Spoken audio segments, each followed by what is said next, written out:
Welcome back, everybody, to another episode of the Nintendo Rewind. My name's Cody Christian, and I'm feeling like Moonbeam Ice Cream. And I'm joined by my co-host, Chris Becker, who's taking off your blue jeans. Chris, how is it going? I admit taking off his blue jeans, but I guess he's taking off everyone else's blue jeans. Yeah. Oh, man. Thanks. I'm here. How are you? How are you doing? How's your week going? Other than coming up with great intros. It's been so busy, but it's been good. It's been good. $20 and you can take off whatever you want, isn't it? It's in the live chat. Oh, man. No, it's been good. It's been really busy this past week. There's a couple of things that have been going on around the Cody Christian household, and that is I was prepping all last week to try to get the house ready for my youngest birthday party, which happened on Sunday. I think it was Sunday. And all the days are a mess now. I don't remember what day anything is. Sunday, yes. I'm being told it was Sunday in the live chat. I was up mega late last night. Partly because Games Done Quick is going on, but also partly because yesterday my kids hung out with my niece and they played super hard, and they ended up falling asleep at 5 o'clock.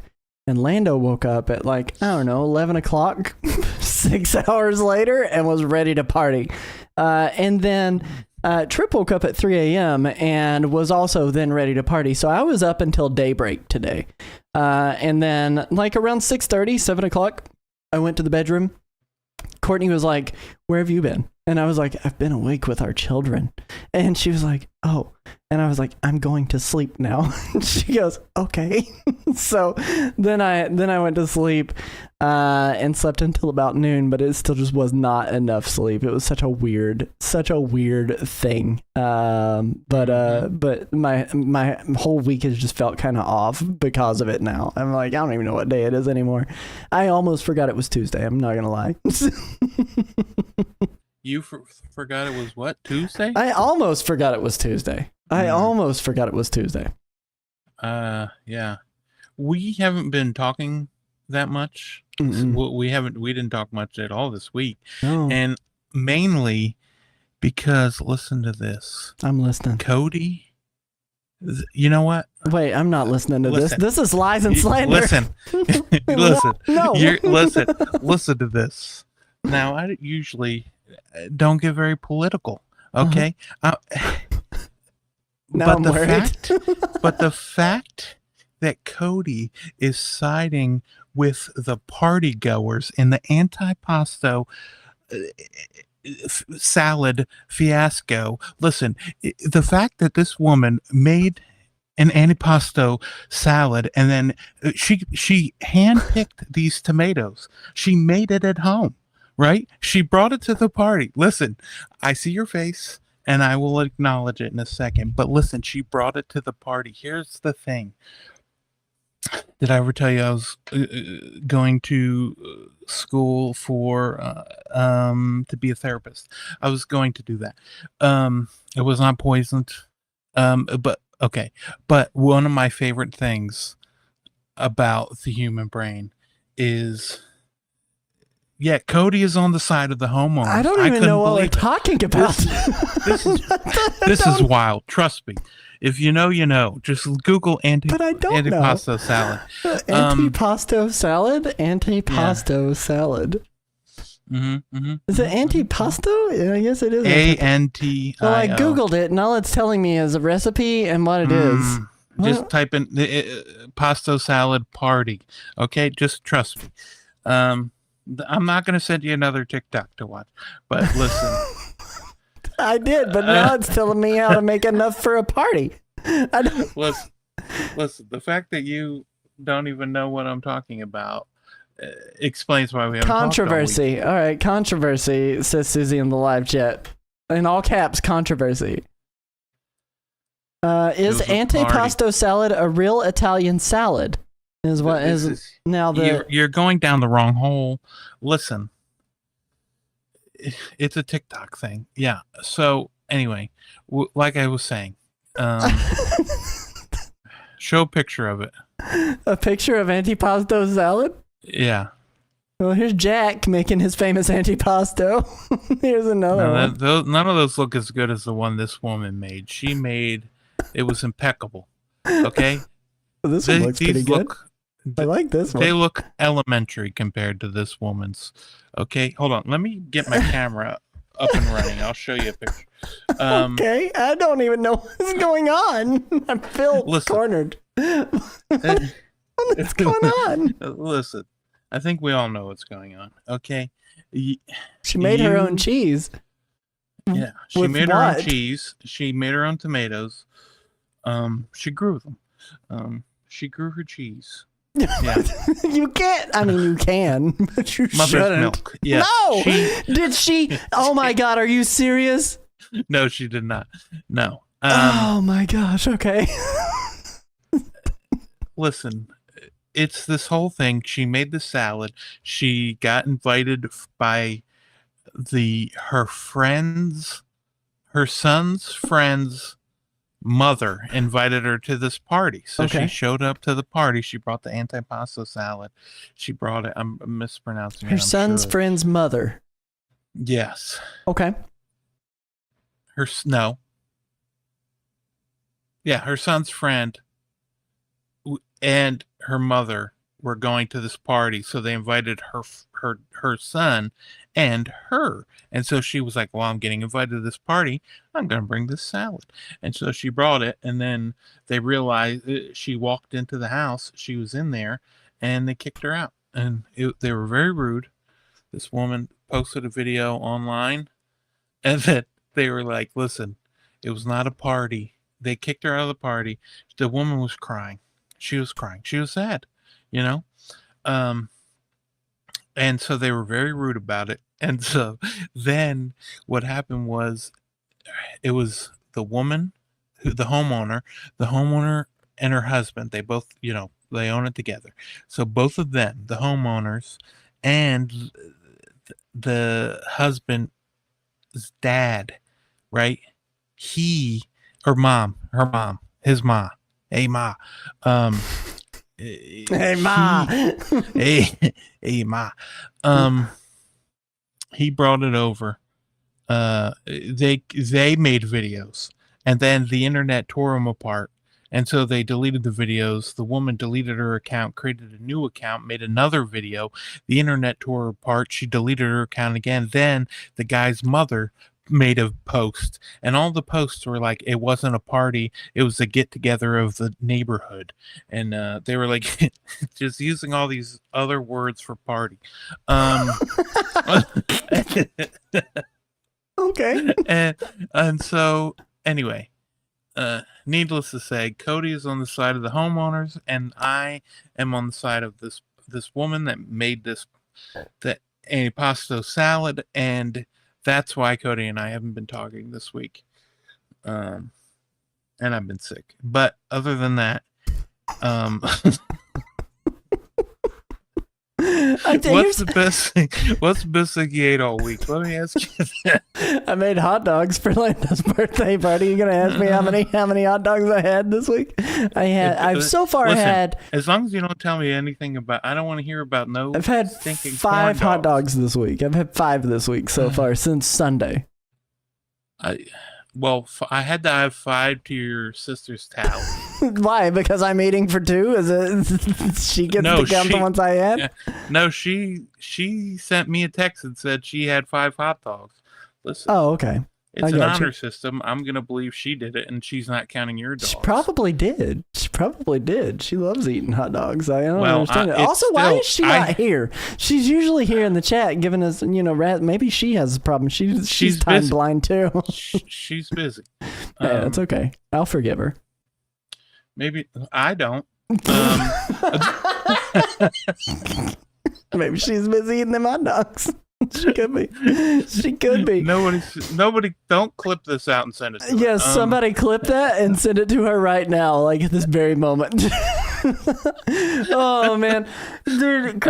So the real reason we haven't been talking is because I've been stupid busy around my house, and he's been stupid busy with his real life, and I know nothing about this antipasto salad lady. But like in some ways, here's in defense of those people.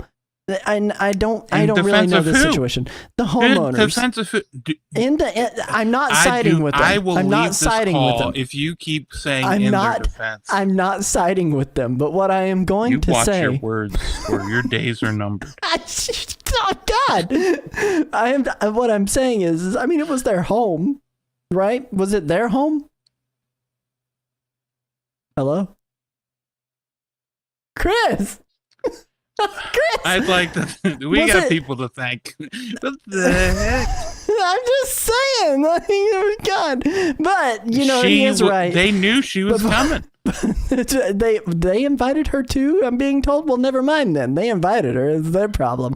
But before we dive into the actual show, we want to make sure we thank our generous supporters and producers from NintendoRewind.com, just like I would thank them for bringing a generous antipasto salad to my home. If you'd like to directly support our content, every dollar spent on memberships and merch helps us continue to produce this show. There's even a tier that only costs $1 a month, and with it, you still get a shout out. That said, I want to thank our members Calamity Nolan, Sierra, Christian Chaotic, and Shiny Bird for all of their... Why did you after I named the names of the producers and supporters? You just stop it. She's right here. That wasn't at any of the other ones. But listen, we're not done with this, okay? I also have some more news to drop. What is it about? Some personal news I want to talk about for a second.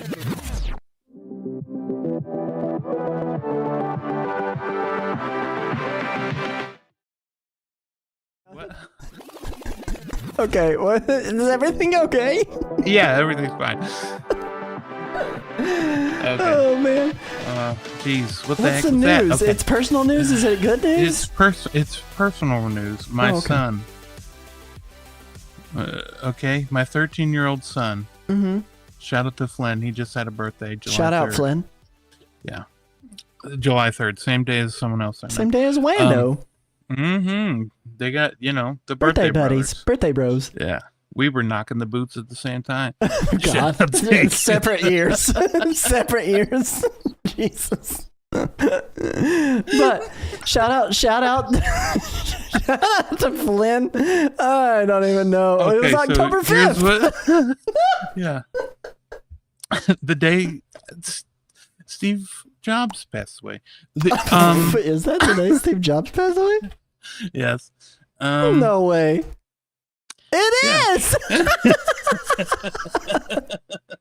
Oh, happy death day, Why do you think Steve we were Jobs. celebrating? Okay, so the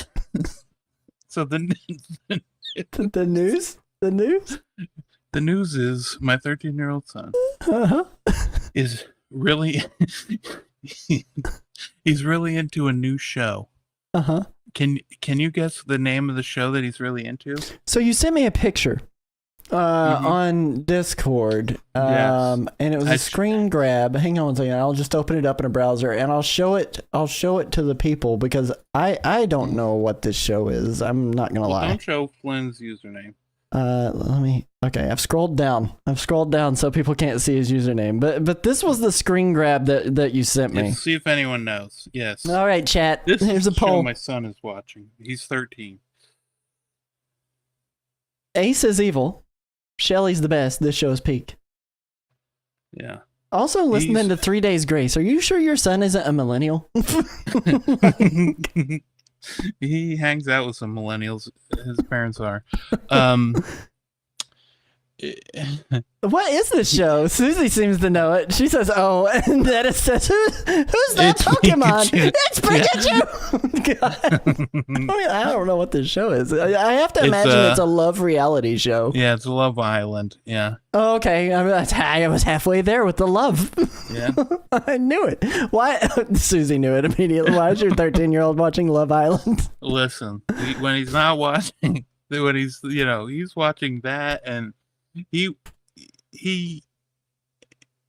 just likes it, and he wants to be all about the drama. So I googled why would a 13-year-old watch Love Island, and it says a 13-year-old might be drawn to Love Island the whole time for reasons similar to why older viewers enjoy it, but with potentially different interpretations and motivations. They might be interested in the romantic relationships and drama. Does that sound like Flynn? That sounds just like Flynn. Yeah, when he's not watching General Hospital, he's watching Love Island. But he's not watching Days of Our Lives.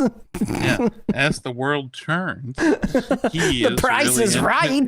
The price is right. That's right. He always bids $1 more than the others. I do like The Price is Right. I'm not gonna lie. In defense of The Price is Right, that show was good. Right, the prices are the spinning the wheel. Mm-hmm, even with all the womanizing Bob Barker did, like I separate the art from the artist. Yeah, separate the art from the artist, but he was in Happy Gilmore. He was, and he kicked that one dude's butt, man. He did it. And they got Happy Gilmore 2 coming out, and Drew Carey's in it, and Drew Carey's the host. Wait, Drew Carey's in it? I didn't know that. Yeah. That's hilarious. Yeah. Oh man, Chris, we got a topic tonight though, and we're gonna let's get into this topic. I realized I didn't say the rest of the stuff. If you're watching on YouTube, please make sure to leave a like. Maybe leave a comment and say, "Hey, I love your faces" or something. And then if you're watching here on Twitch, know you're our favorite children. But we're gonna be talking about the Switch 2, the state of the Switch 2, 1 month later, how we feel about it. Chris is going to be asking me some questions. I'm going to be answering some questions, and then we're going to rant a little bit about some game keycards tonight because I have words to say. Chris does too. Chris's words that he has to say is just go digital. But spoiler alert. But we're going to dive into this right now after this jump.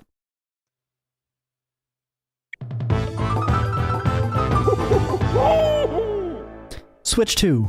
1 month later. It's been exactly a little bit over a month at this point. 3 days past a month that we've had the Nintendo Switch 2 released.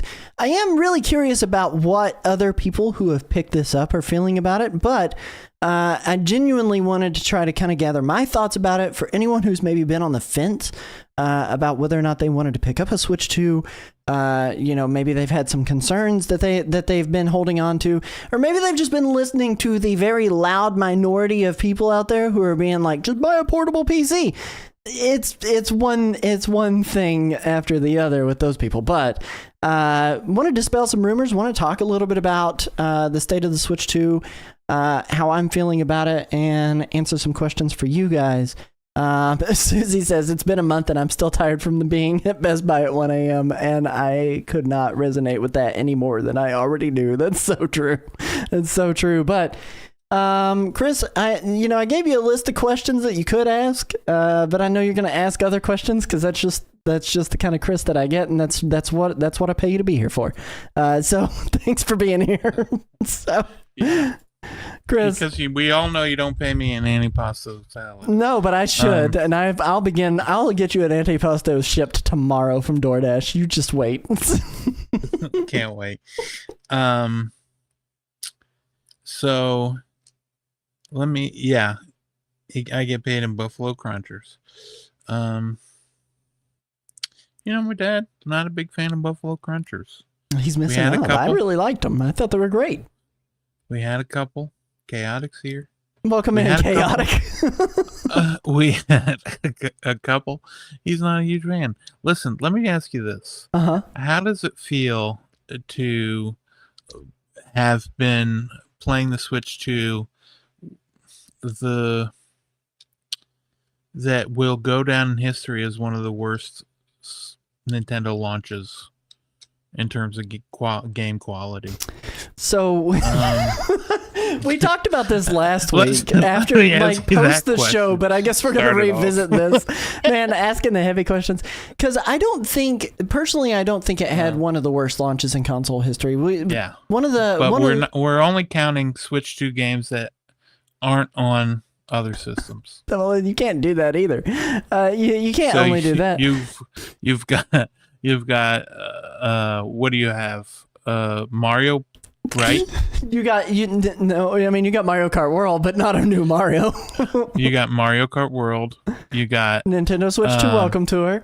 Nintendo Switch 2 Welcome Tour. Fast and Fusion. The list ends there. Fast Fusion. It was exclusive. Yeah. That's true.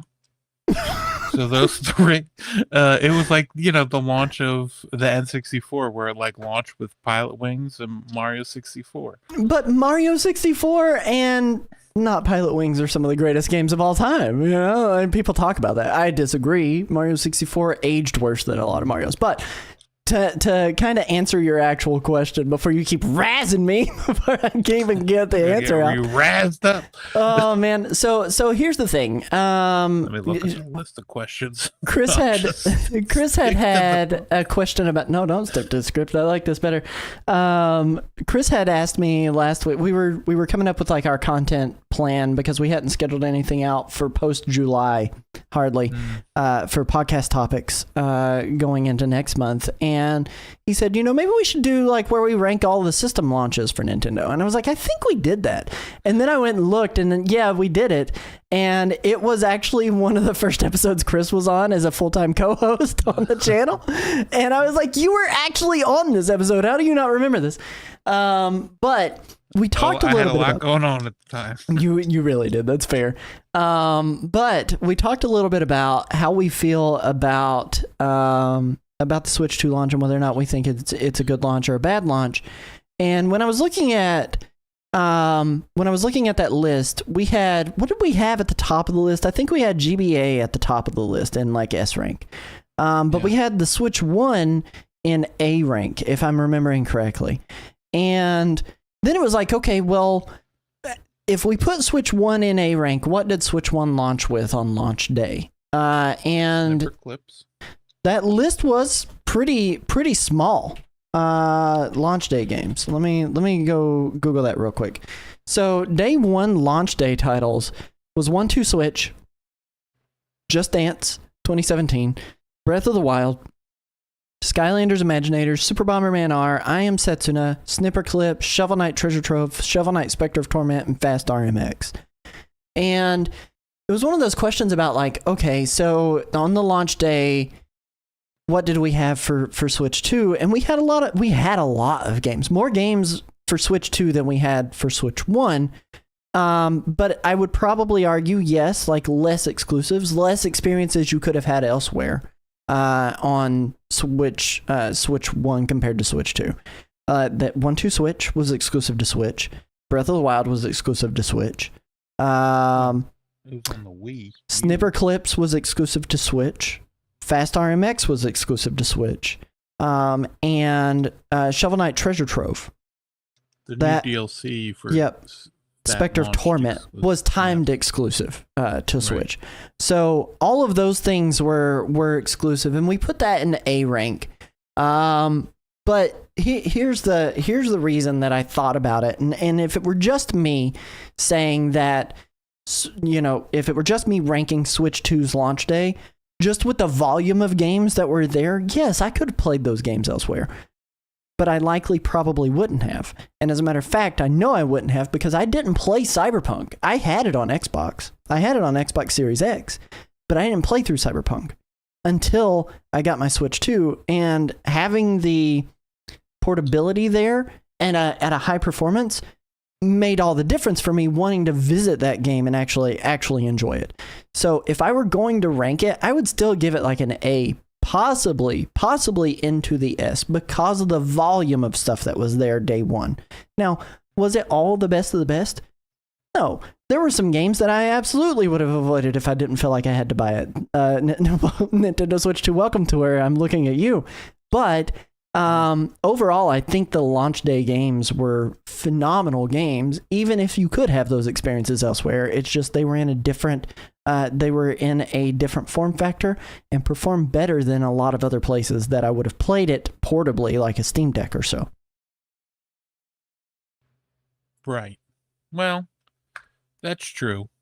And in some cases, the games are running better on Switch 2 than the old. Okay, so oh my goodness, we'll talk about it later. Okay.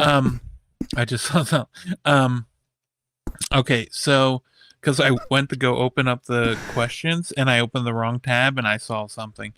We'll talk about it in the news. But the thing I was going to say was, sir, so when the Switch came out, there's a podcast I listened to, Next Slander podcast, and he said at the time he was on Giant Bomb East, I think, and at the time he was like, his kids don't even know the Switch can come out of the dock, right? So they didn't even know it could come out of the dock. They just thought, oh my God. They just thought they could play it docked. They could only play it docked.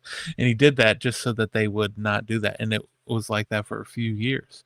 So my question to you is, how much have your kids played it not docked? That's been about the only way that they've played it, because we've played it handheld quite a bit, because I have the dock hooked up to my PC downstairs, and I haven't moved the dock to an actual TV or even gotten a secondary dock, so the kids have gotten to play it quite a bit handheld.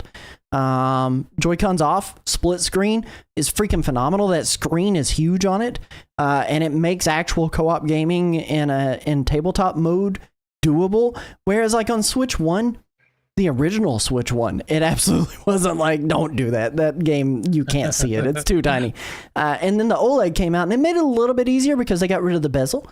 But Switch 2, the amount of real estate that you have on that screen is ridiculous. Like, it is so much bigger. So they've been able to do co-op with the Joy-Cons popped off, doing quite a bit of Mario Kart World together. They haven't really tried any other games as of yet, though. Like they've done Nintendo Switch 2 Welcome Tour a little bit. My older son more than my younger son, but those are about the only two games that they've really done. And then Trip has been watching me play through Deltarune, so like that's been about his experience with it. But that's when I'm just sitting in the living room hanging out with them. And playing some side content while I'm watching them do whatever they're doing. Okay. So, let me see. Where was the other question I was going to ask? Because I asked about that. Have you dropped it yet? No. Like, I've held on to it pretty hardcore. It is big.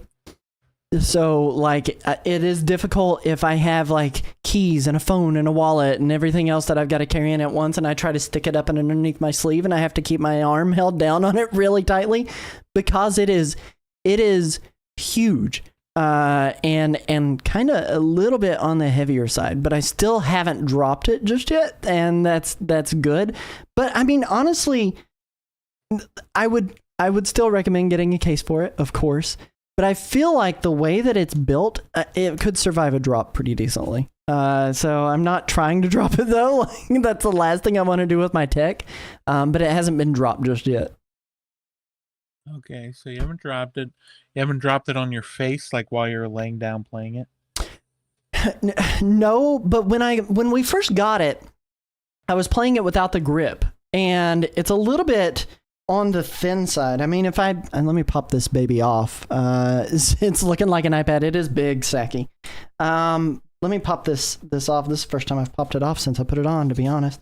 But like it's kind of skinny. Like it's kind of skinny and slim, so it's not super comfortable to hold on to because you're really having to like brace it.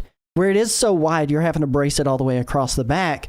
And where it's so slender, like there's not really a whole lot to grip to. And so like I was playing a lot in bed and my hands would go numb while I was laying there. And I was like, I can't take this. Like this sucks. Like, so I ended up buying the grip for it.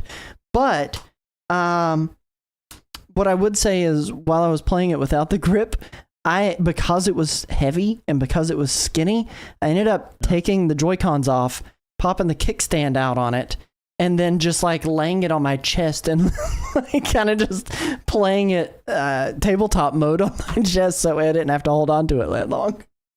Right, yeah. So I didn't drop it on my face. Not yet. Not yet. And then my other question is, so you can play it in handheld mode. Mm-hmm. You can play it in handheld mode, like on the desk, like you were saying, tabletop mode. Yep. The Joy-Cons taken off. You can play it docked. What have you played it the most? If someone were to look at a pie chart and it had your percentage of how you played it, what would it be? Honestly, it's probably been handheld mode the most, especially post getting the grip for it. But if I'd been streaming a lot more from it, because I've kind of been on a little bit of a streaming hiatus for the last little bit. If I'd been streaming a lot more from it, I probably would have said docked. But really, I've gotten like I don't know, 12 hours in Mario Kart on launch day, and then like an additional like 16 hours spread out over like 2 or 3 days on stream. And then I've recorded a lot of footage from it for the YouTube channel. But most of my time has been spent doing portable mode, playing Deltarune and Cyberpunk and everything else on my off time. And not really having it hooked up because, like I said, the dock is chilling in my stream room. So if I don't have to be down here, I'm usually upstairs with the kids, or chilling in the downstairs like family room with the kids as well. But I haven't moved the dock, so that's kind of what's caused that. Whereas if you'd have asked me about this on Switch 1, I would have told you, like, I probably played most of my time docked on that console. But I also had a secondary dock set. I had that hooked up to the TV. I could move it from my stream room to my TV in the family room a lot easier. So most of my time was spent playing docked. But this has been portable mainly just because of convenience right now, because I don't want to have to move the dock every single time I've got to go and do something on it. I'm just kind of waiting for a used dock to pop up or something like that so I can snag it and be able to hook it up wherever. Okay, yeah. Now let me ask you this. Here's a question. I thought, you know what? Maybe I'll ask this one. Okay. Have you enjoyed the Switch 2? I have. You know, there is one question that I had on there that I was kind of thinking about this, and the question, you know, are you still excited to play it kind of situation? And I am still excited to play it, and in a lot of ways, it's breathed a lot of life into games that I'd kind of fallen away from or haven't really like spent a whole lot of time with, but I'm still excited to play it. But there's a part of me that kind of feels like there wasn't enough innovation there, so it's not near as exciting as like your typical new Nintendo console. I mean, when you look at like innovation from NES to Super Nintendo, that was kind of the same thing, you know, dog bone controller from one console to the next, and it kind of felt very samey with like graphical upgrades, more colors, and bigger games. And that's kind of the vibe that I've gotten from this, from this changeover, where it's kind of like the NES to SNES, because it wasn't like SNES to N64, where you're making this huge leap from, you know, pixel art to full-on 3D renders, a new controller style, a totally new way to interact with the game. And I think a lot of that has to do with its design, because at the end of the day, it feels like a Switch, right? Like it just still feels like a Switch, just bigger. But B, like, and I've heard this complaint kind of thrown out there. The UI still just looks like a Switch. When you power it on, it just looks like an original Nintendo Switch. So when you're playing it, your brain doesn't automatically go, oh, I'm playing the new thing. And because I'm playing so much of the old stuff that's just running better, it also is like, I don't know. I'm still very excited to play it, and I am looking forward to the new experiences that will eventually be coming to it. But it's been kind of like few and far between right now, and I feel like we're in that dry spell between Mario Kart World's release and Donkey Kong Bonanza's release. All the other games that have came out aren't really harnessing the power that the Switch 2 necessarily can have, except for like launch day games like Cyberpunk and those games. I'm not able to really experience those things in quite the same way, because there's still so much development focus going on Switch 1 games right now, and that's most of what we're getting. So am I still loving it? I am. And honestly, it's made a lot of my older games library. It's made a lot of my older games library come back. I jumped back into Pokemon Violet, played a little bit of Legend of Zelda: Link's Awakening, played a lot of Mario Bros. Wonder. I almost said New Super Mario Bros., but that's not the one I played. And I've gotten to experience a lot of those things in some new, better, higher resolution ways. But for the most part, it feels a little muted It feels a little muted. Ethan Presley over on the YouTube chat says, can't wait for next Nintendo Direct. And Kirby Geek says 1 month later and I'm still playing Switch 1 games. And that's kind of where I'm at. That's kind of where I'm at, is that like,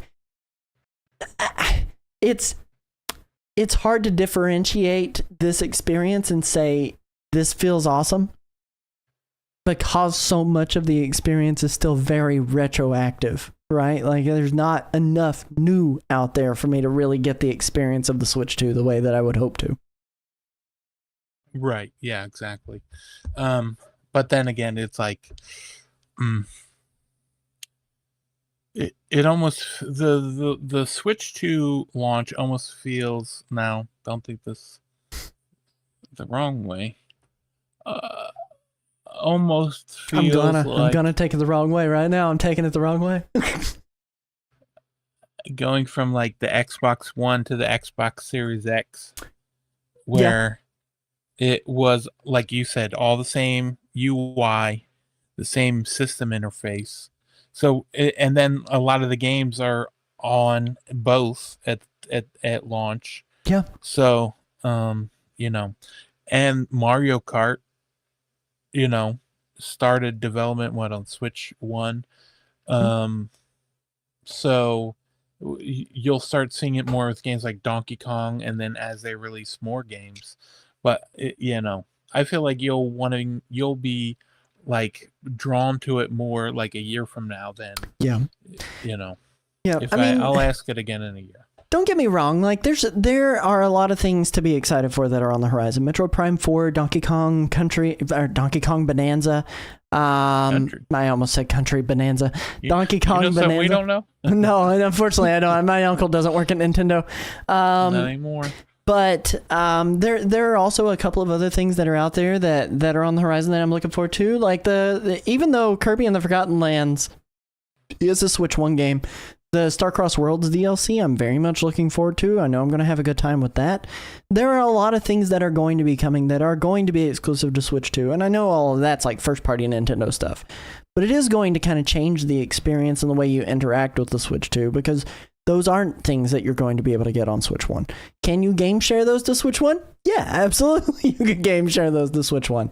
But I'm hoping for some sort of experience to kind of really solidify this console as the console for me, because I think there's a part of me that maybe would have said that with the first Switch as well, if Breath of the Wild hadn't performed so much better on Switch 1 compared to Wii U. You know what I mean? Like the Wii U release of that really suffered. It really suffered. And it made the Switch... And it didn't make use of the second screen, so you couldn't look at the map the whole time you're playing, you know? Yep. Like it made the Switch the actual place that you should probably play that game on. And I'm kind of waiting for that, not necessarily that kind of experience where I'm comparing an old game to the new console and its performance, because we already kind of have that. But I'm waiting for an experience that goes, okay, this is the definitive console that I can spend most of my time on, because like ultimately right now where we are in that lull, I feel like I could get away with still playing my Switch 1 and not feel bad about not having a Switch 2 right now at this very moment. You know what I mean? Mm-hmm. Yeah. The, you know, 1 month later, Switch 2, in terms of the games that are announced, we got what? Donkey Kong. Yeah. Splatoon Raiders.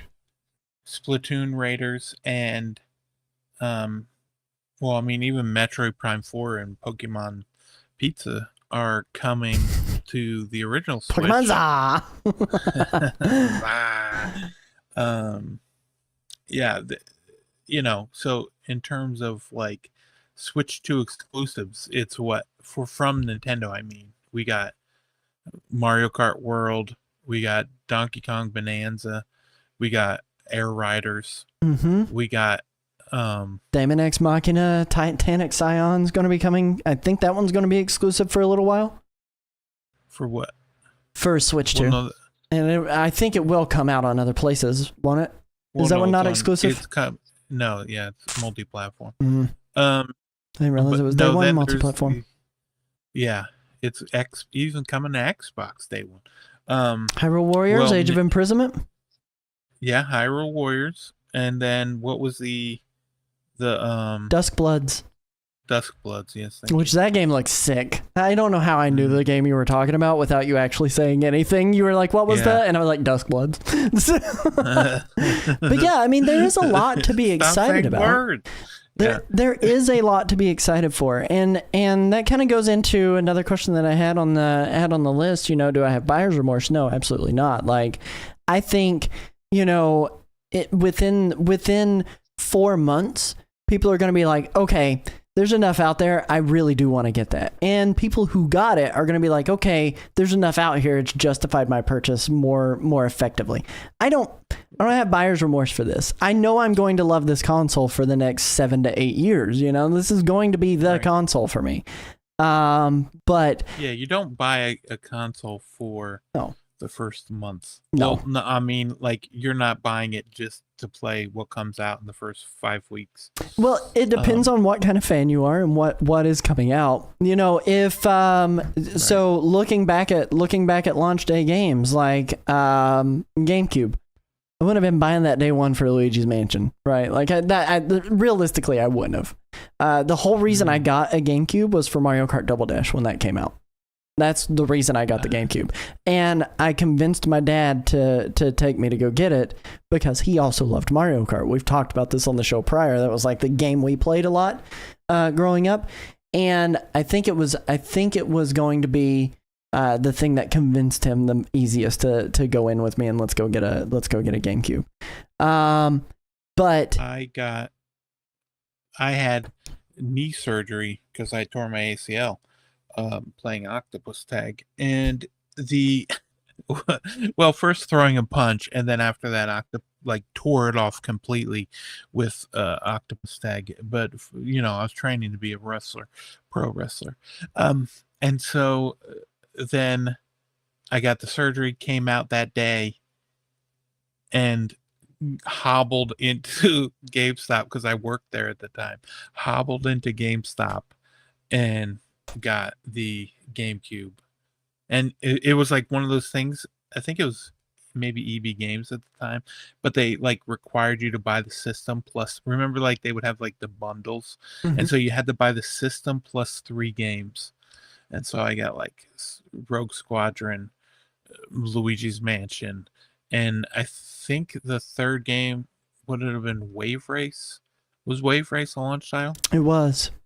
Yeah, so then it would have been those 3.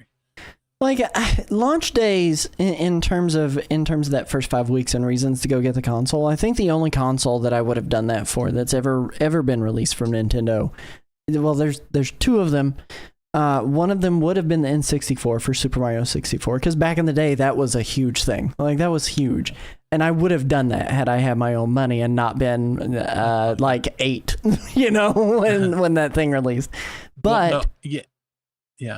But the Switch, even though like Breath of the Wild did come out on Wii U, like I said, that was not the definitive place to play it, and you were going to get much better performance. And I think that was a phenomenal reason to pick up that console. Like that was a phenomenal reason to pick up that console.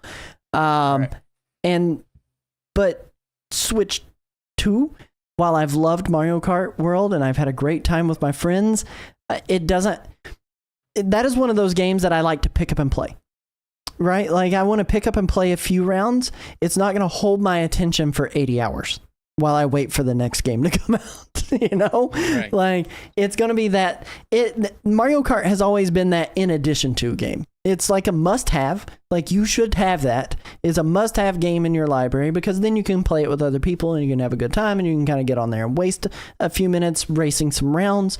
But it is not the game that I think is a 80-hour time investment style game that is going to hold your attention, even with the open world that is in that, which, you know, we'll put that in air quotes.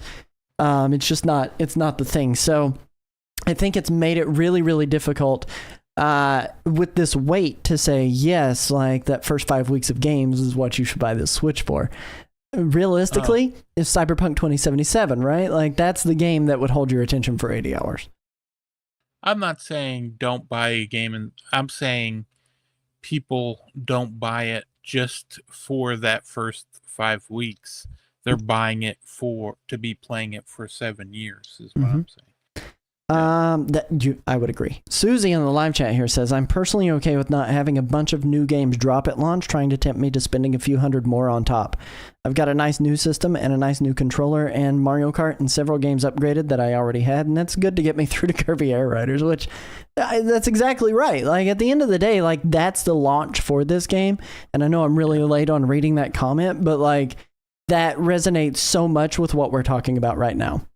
Right. Like, well, yeah, not only that, but Backyard Baseball 97 runs great on the Switch too. If you're playing Backyard Baseball 97 and you want to know where to play it on the Switch too. Yes, dude.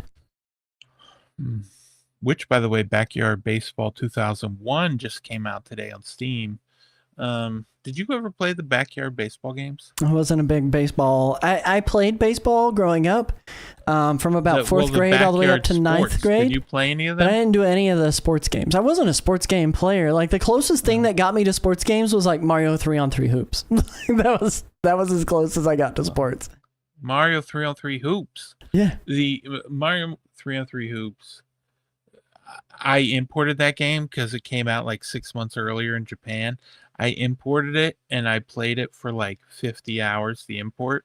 And when it came out in America, I played it for probably another 50. Like, I don't know what it is about 3-on-3 Hoops, but I love 3-on-3 Hoops. Mm-hmm. It just will never be the same again. If they were to make another 3-on-3 Hoops without that touch control, the DS is just Nintendo's best system ever created. I will say Mario Golf Super Rush is pretty good though. Super what? Super Rush.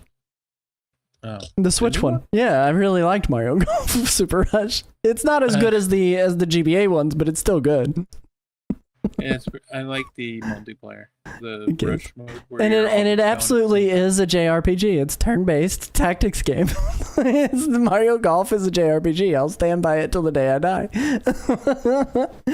Oh man, the heyday of the Backyard Sports franchise coincided with the 3 years of my life when I actually cared about baseball, so it was nice. Oh man, I wasn't a big sports game dude. But kind of going a little deeper, you have anything else that you want to ask? Yeah, I want to ask, what are you smoking? Because Mario Golf is a turn-based RPG. It is. It absolutely is. The GBA ones absolutely are. You've got stats you manipulate. It's turn-based. You go up against bosses. You have to kill God at some point. Like, it is a JRPG. What do you mean you have to kill? No, it's just a golf game. You have to beat Mario at his own game. No, because you can play without playing against Mario. I would argue that most sports games that you take turns in, like golf, is a JRPG in general. And Mega Man is a roguelike. I mean, it depends on which way you go, yeah. It's randomly generated. Oh man. But no, like I would say it's a JRPG. Yeah, in Madden, you fight the ghost of John Madden himself, says Red Goblin in the live chat. That's true. Oh man, did you hear Jonah Hill was going to be playing John Daly and in the golf movie that's coming out? And Nick Cage is John Madden? Yes. Yeah. What is this world we live in? Yeah. And it's wild. And what's his name? Cody Rhodes is supposed to be Guile in the new movie. What is going on? Yeah. But no, I had a few more questions here. As far as how it's holding up physically, what I would say, no, we are not lying. We are absolutely telling the truth. Up. They got set photos of Nick Cage dressed up like, what's his name? John Madden. But as far as how it's holding up physically, it's perfect. A lot of people were like concerned about the little tab on the inside of the Switch where the Joy-Cons actually connect, like being ripped off or breaking. That I have zero concerns about that, especially like If Nintendo Switch 2 Welcome Tour did one thing right, it was explain how those actually work. But those things, I mean, those are the little tabs in there are super sturdy. There's not enough room to really get anything in there to really break it. The only complaint that I did have with it is one night I got my charging cable for my phone wrapped around the thumbstick here, and then when I went to pull it out, these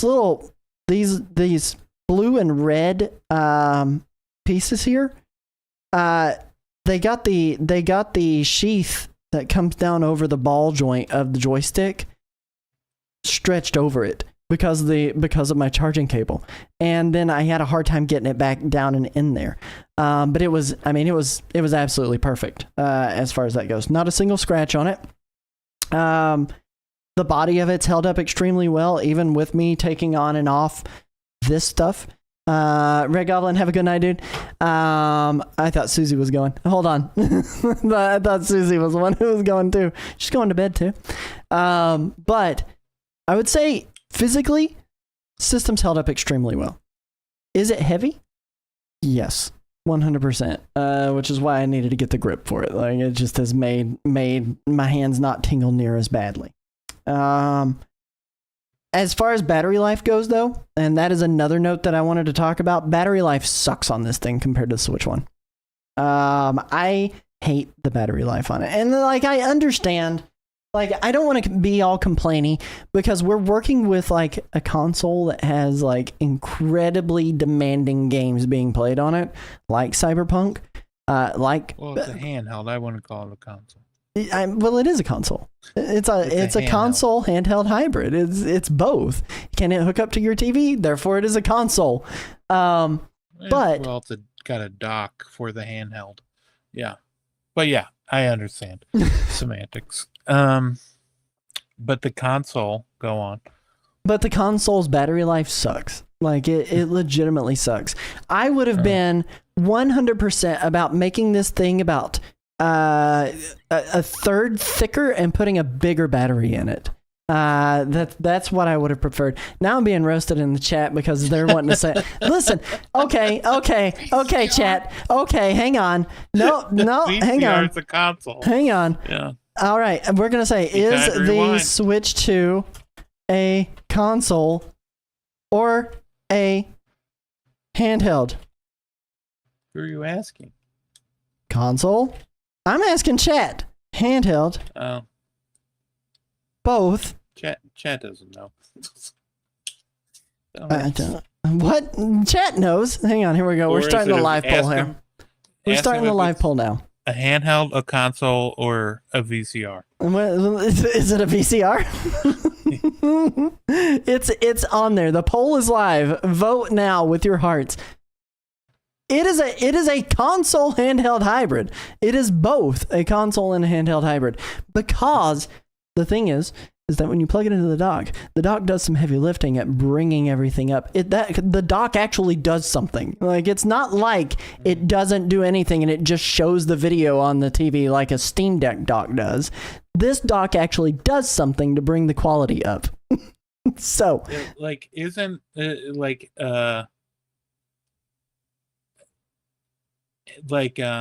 what's it called? Last time I checked, it could have updated, but last time I checked, Susie went to bed? She just never even plugged her system into the TV. Well, that's just user error. That's all that is. It's user preference.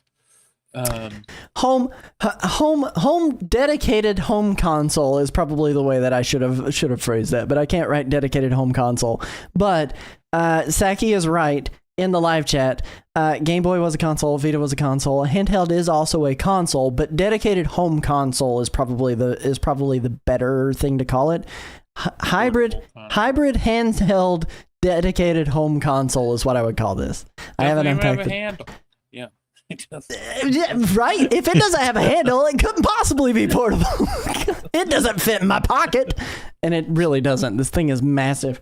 But I would say the battery life on it for the portable side of it does suck while this poll is going on. Right now, it's mixed bag, and the results, we're not going to get a defined answer. It's going to be both. This is basically what it's going to be. This is a rant brought to you by Inane Semantics, right? But there's a part of me that like they could have made it a third bigger, put in a bigger battery in it and kind of expanded that lifespan. And I understand they're wanting to get the size down, the profile down to make it sleek, to make it look good, to make it fit in a blah, blah, blah, whatever thing.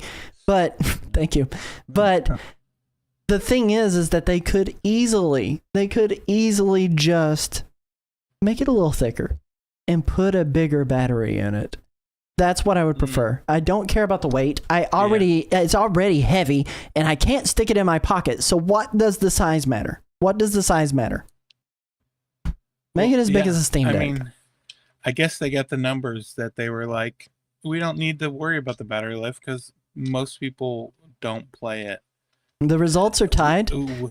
33% said it's a console, 33% said it's a handheld, 33% said I don't care. So therefore, it is both. What? Is that how numbers work? Yeah, on average, it's all of it. Everyone disagrees, so it must be both. There's no other explanation. That's true. I mean, give it more girth. Just give it more girth for better grip and more battery life. But listen, please. Mel can barely hold the Switch 2 as it is. You want to make it girthier? I feel like we got to stop saying that word. We can say the G word as much as we want. Schrodinger's console. Yes. Is it too small? Is it too big? No, wait. Is it a home console? Is it a portable? It's both. Until proven otherwise. But I mean, battery life sucks. It doesn't really get a little hot until I put it in the dock. That was another question I had on here, was does it get hot? And no, not really. It does when I have it in the dock though. Portable mode, I haven't really noticed any heat coming off of it. The vents that are on it do a really, really amazing job. They do an amazing job. Do you have anything else that you want to know? Well, any burning questions in your soul, Christopher? Any desirable questions? Yeah, I feel like I'm just like throwing things out there, just seeing if they stick. Right. And you've only used handheld, right? What do you mean? I've done both. Not handheld. We talked about this earlier. I meant digital download. Yeah, I've only used digital downloads. Mm-mm. Yeah. So I can't really speak to it. This was the one generation that I was like, you know what? It was two things that really kind of drove me to that. During the Switch 1 generation, when I would travel, I had to pack all my game cartridges that I wanted to play. If I had the desire to play something else that wasn't with me, that was a little frustrating. It was like, oh man, like I guess I'll just play this. And I always felt like I was settling for the like top 8 or 10 games that I could take with me in my case. You know what I mean? Yeah. And I don't like that because I may not always just want to play those 8 to 10 games. But that was the first thing, was the convenience side of it. The second thing was also another convenience side of it, and it was the fact that when I would go to pick up my physical releases, and I've ranted about this several times on the show, but when I would go to pick up my physical releases, when Nintendo stopped selling games on Fridays and moved them to Thursdays, 9 times out of 10 retailers did not have those games out. Now, as a prior GameStop employee who refuses to ever go shop at GameStop, I'm sure GameStop got it right. I'm sure they knew the games came out on Thursdays, but I'm going to places like Walmart and Target on these days now instead of going to GameStop because I just don't want to go support that company who treats their employees crappy. But that rant is for a different episode. But it was frustrating because I would often have to go in there and be like, this game came out today. And they'd be like, no, it didn't. Nintendo games come out on Fridays. And it took everything in me to not go, ma'am or sir, or non-binary person. I run a Nintendo podcast and can assure you that games come out on Thursdays. This is my Nintendo license. I can tell you they come out on Thursdays now. But I always tried to be respectful. The most recent experience I had with that was when Donkey Kong Country Returns HD came out. I went in, I asked for Donkey Kong Country Returns HD, and they said, that's not out yet. And I said, instead of saying anything else, I said, your sign over there says it came out today. And she walks over to it and she goes, oh yeah, you're right. It does come out today. And I was like, yeah. That was all I could say. And it was just such a, like, it was a frustrating experience because I couldn't just go get these games. And yes, I could always pre-order them, but 9 times out of 10, they wanted to ship them to home. And I couldn't guarantee that I would have them on day one. And to me, that was important as a consumer. I wanted them day one, but I wanted to be able to go in and pick them up and guarantee that I could get them day one. And it was now you can get a minute one. Yeah. And that's why I've made that swap to digital. Those 2 reasons is why I swapped to digital. So I haven't really had the chance to try out anything else.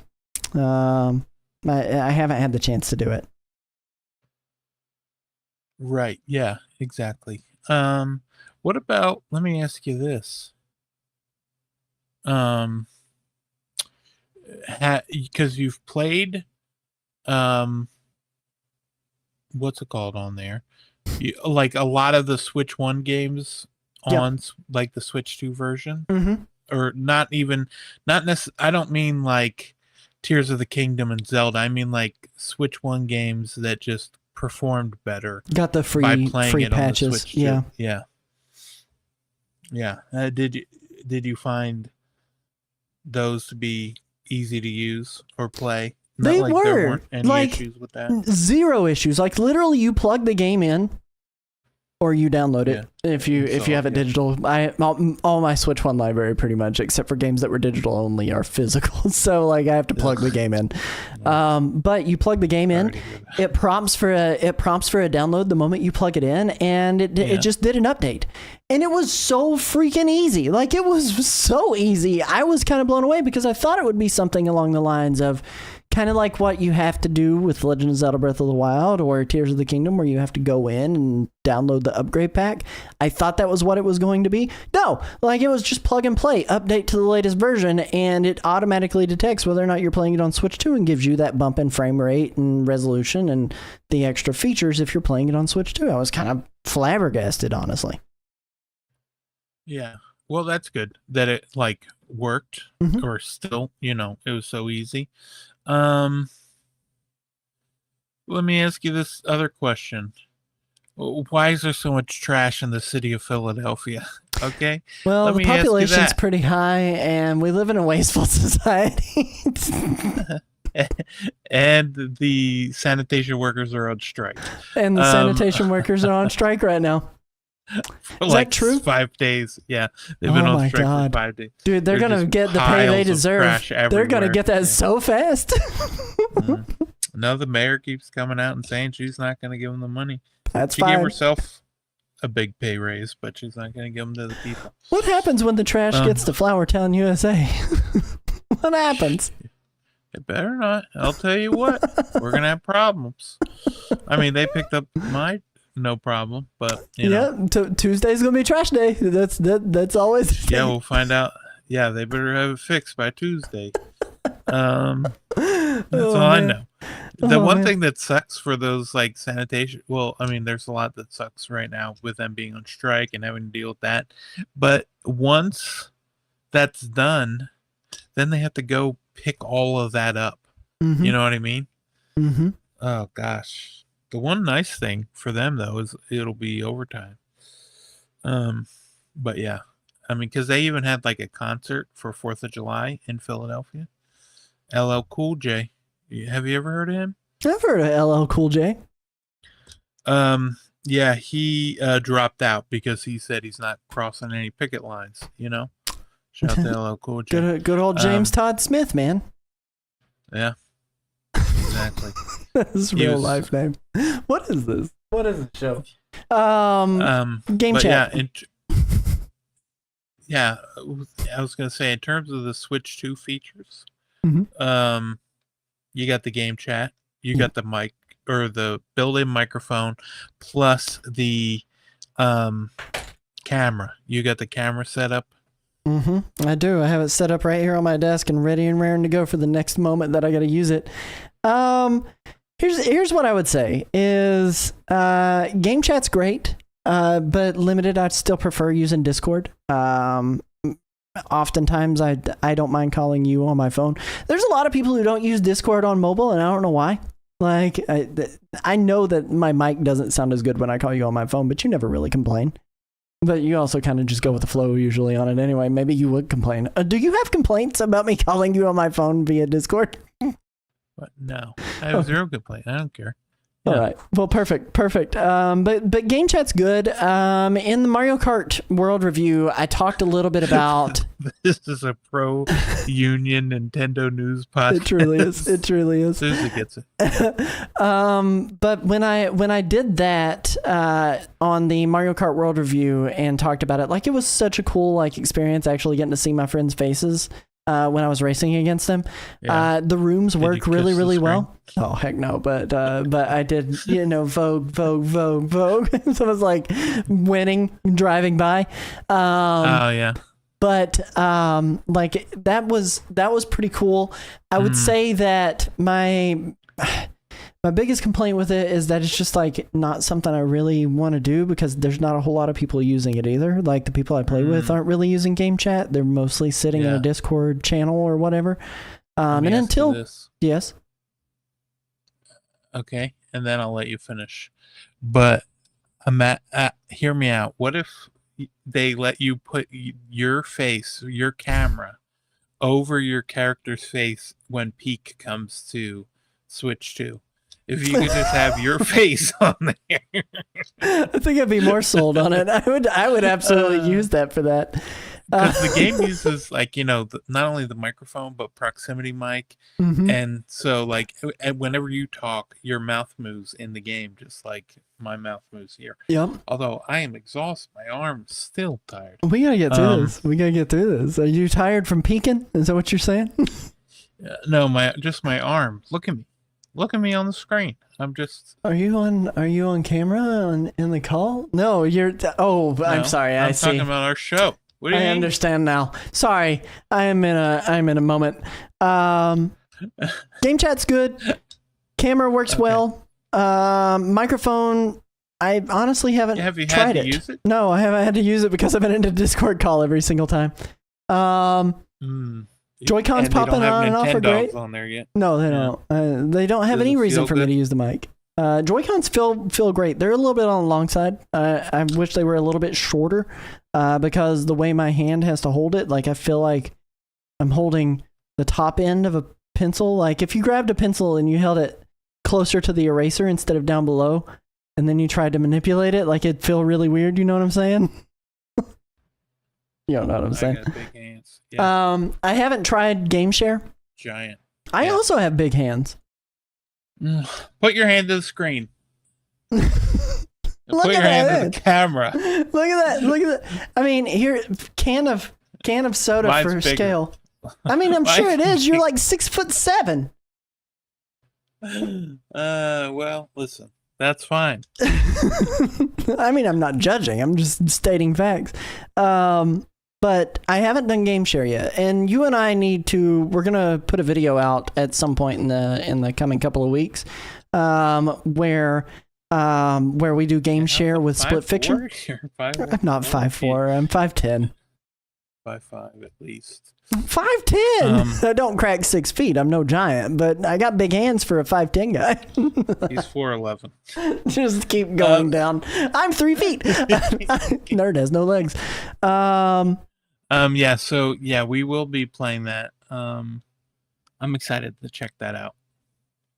So, yeah, maybe you can play that, and then in the game use the in-game microphone. I don't know. No, I don't know if that would work.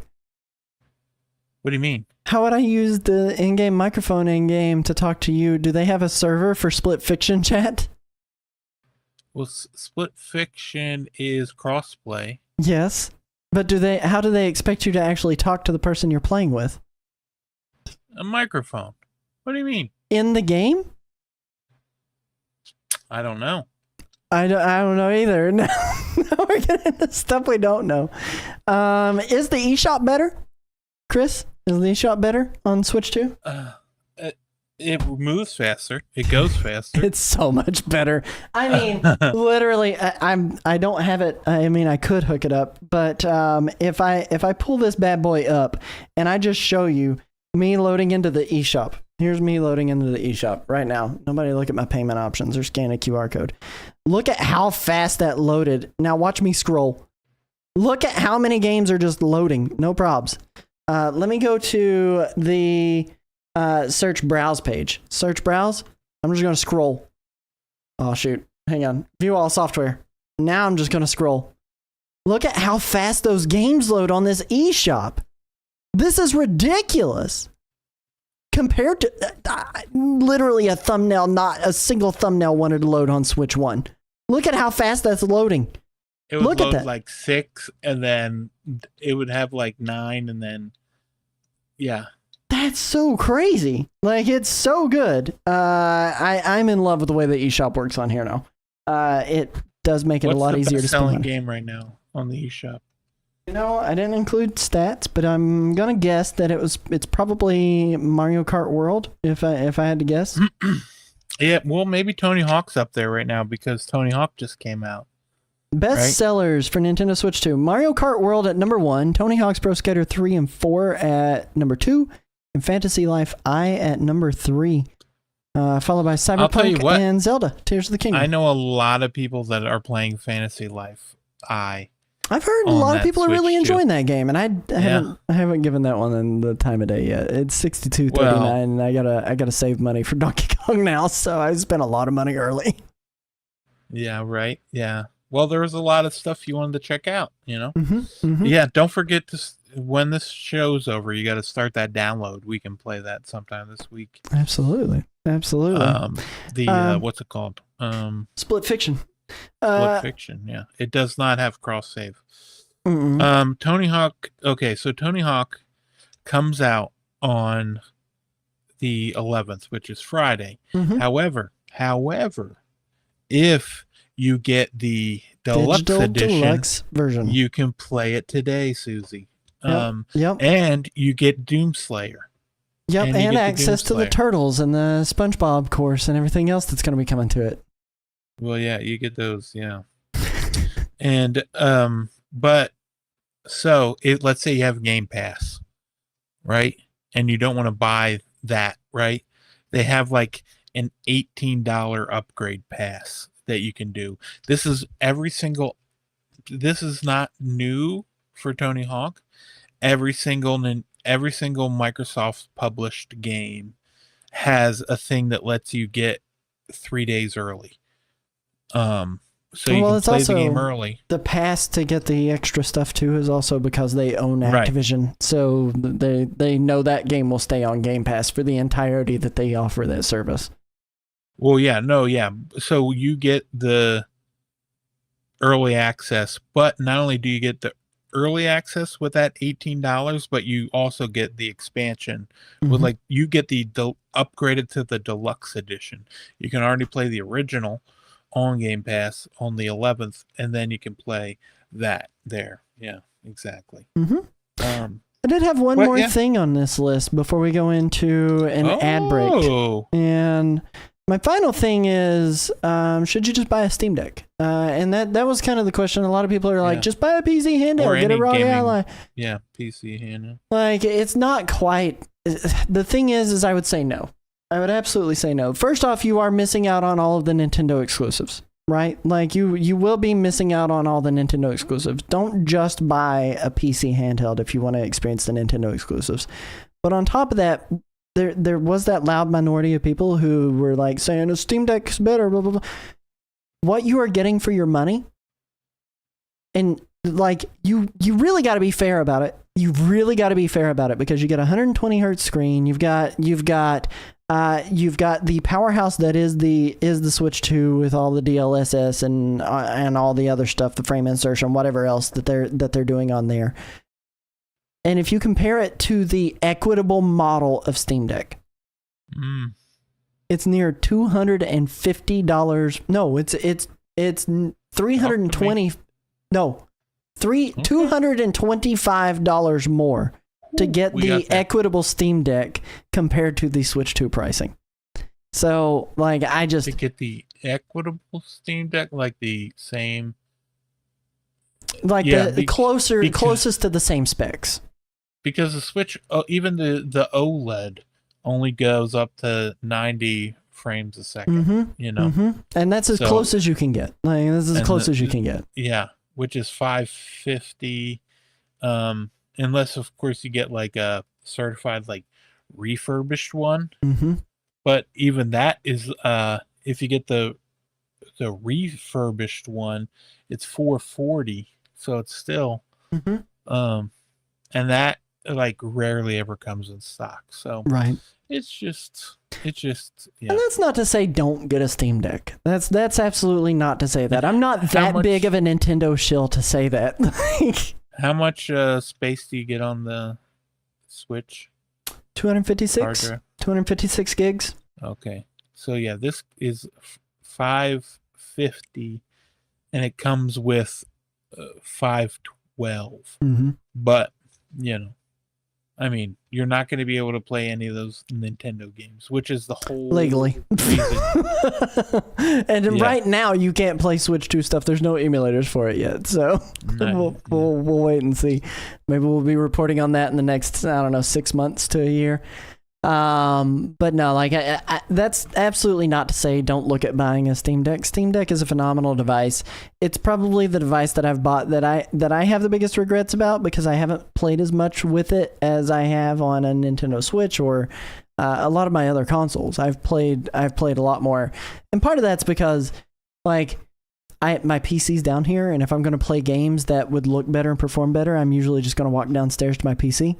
Versus playing on my Steam Deck. Plus the games you would want to play. Yeah. Like the games, I feel like the games you would want to use it for don't run the best on Steam Deck. They don't. Like I can't play Baldur's Gate 3, and that's the one game I really want to play on it. It's like an hour of battery life. That's all I get on that. Right. And it doesn't run that as well. Yep. I mean, you get like 30 frames a second, but a lot of dipping and stuff. Yeah. You know, it's like you're playing a Switch 1 for crying out loud. And but yeah, you're definitely going to get a Switch 2. You're getting a Switch 2 for the Nintendo games. That's what you're getting it for. Yep. So if you don't want that, then don't get a Switch 2, you know? Exactly. You're not getting a Switch 2 for the third party. We're going to take a quick short break here, but all in all, Switch 2 has held up really well, looks really good. There's a lot of cool stuff that's on the horizon right now. Don't feel any buyer's remorse, and I likely won't because in the coming months, there's going to be lots of really cool things to play. If you have been waiting because you've heard all these horror stories about Joy-Con drift and everything else, I'm not experiencing any of that, and I've played mostly in portable mode with the Joy-Cons. So greatly enjoyed my time with that console, but we're going to be right back right after these short messages, and we're going to rant a little bit about game keycards, so strap in.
Welcome back, everybody. Thank you for sitting through the break. It's time to rant a little bit about game key cards and how we feel about them, and a little bit more in depth on it. And part of the reason I wanted to talk about this is because it's kind of become a point of frustration for us as a group, and I speak on behalf of Chris. Chris doesn't care. He's just going to tell you what did you say before we went live? What was your exact words? Who cares? Probably what was my exact words? I think it was just buy digital. was exactly what it was. But and to an extent, he's not wrong. Like, he's not wrong. Like, just buy it digitally. If you're interested in it, just buy it digitally. Yeah. But the reason that I wanted to talk about it is because it's really twofold. The first thing is that it feels deceptive because a lot of customers don't know what they're getting 9 times out of 10 when they get that when they're purchasing a game key card. And I say that as a person who worked retail for near a decade at a game store. People don't read. That they can't read. They refuse to read. They objectify to reading, or object to reading, not objectify to it. They objectify reading. Ooh, look at that sexy word over there. Yeah. But it's one of those things that I would say with this is that it's deceptive to the general consumer, and it's not respectful of a consumer. Even though they put it on the box, doesn't matter. It's not big enough. It's not calling it out enough. It's frustrating as a consumer. The second thing that I wanted to say is the second reason that it bothers me is because Nintendo is not providing support to the third-party developers to give them a thriving ecosystem in which they can properly thrive and actually feel like they can jump in and support this. So there were a couple of things that hit, and last week there was the 85th annual general meeting of shareholders for Nintendo, and there were some questions that were thrown out there. I'll get to that in just a moment, but coming from the game business, there was quite a bit of data that have went out regarding game sales in general on the Switch 2. And some of that data is being shown on the screen here. 62% of Switch 2 physical game sales in the US launch week were from first-party games. That excludes the Mario Kart World bundle. 48% of Switch 2 physical game sales in the UK were from first-party. 86% of Switch 2 physical game sales in the UK were from first-party games, including the Mario Kart World bundle. And they kind of threw this down through here, and then we talk about third party. CD Projekt's Cyberpunk 2077 was the best-selling third-party game during the launch of Switch 2, beating launch sales of CD Projekt's The Witcher 3 on Switch 1. Sega was the number 3 biggest publisher on Switch 2 at launch. And when it comes to games released both physically and digitally, over 80% of Switch 2 game sales came from physical retailers. Which means, your Walmarts, your Targets, your Babbages, whatever company you actually have in your country that you go and purchase at. But a lot of the questions that kind of surrounded that were, what do those numbers mean? And those numbers speak extremely loudly. I mean, massively loudly.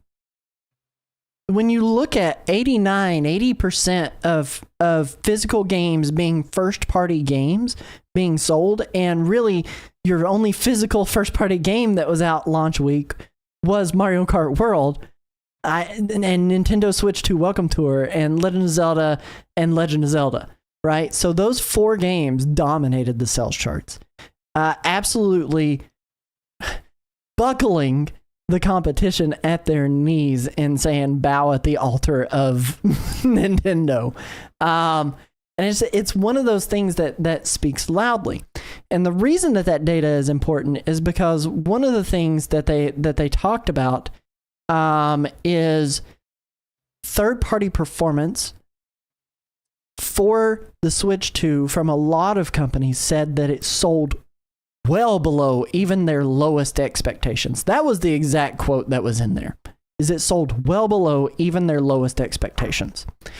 And that's frustrating because I feel like that causes us to not be able to get the third-party support that we as Nintendo fans really want to have a console succeed.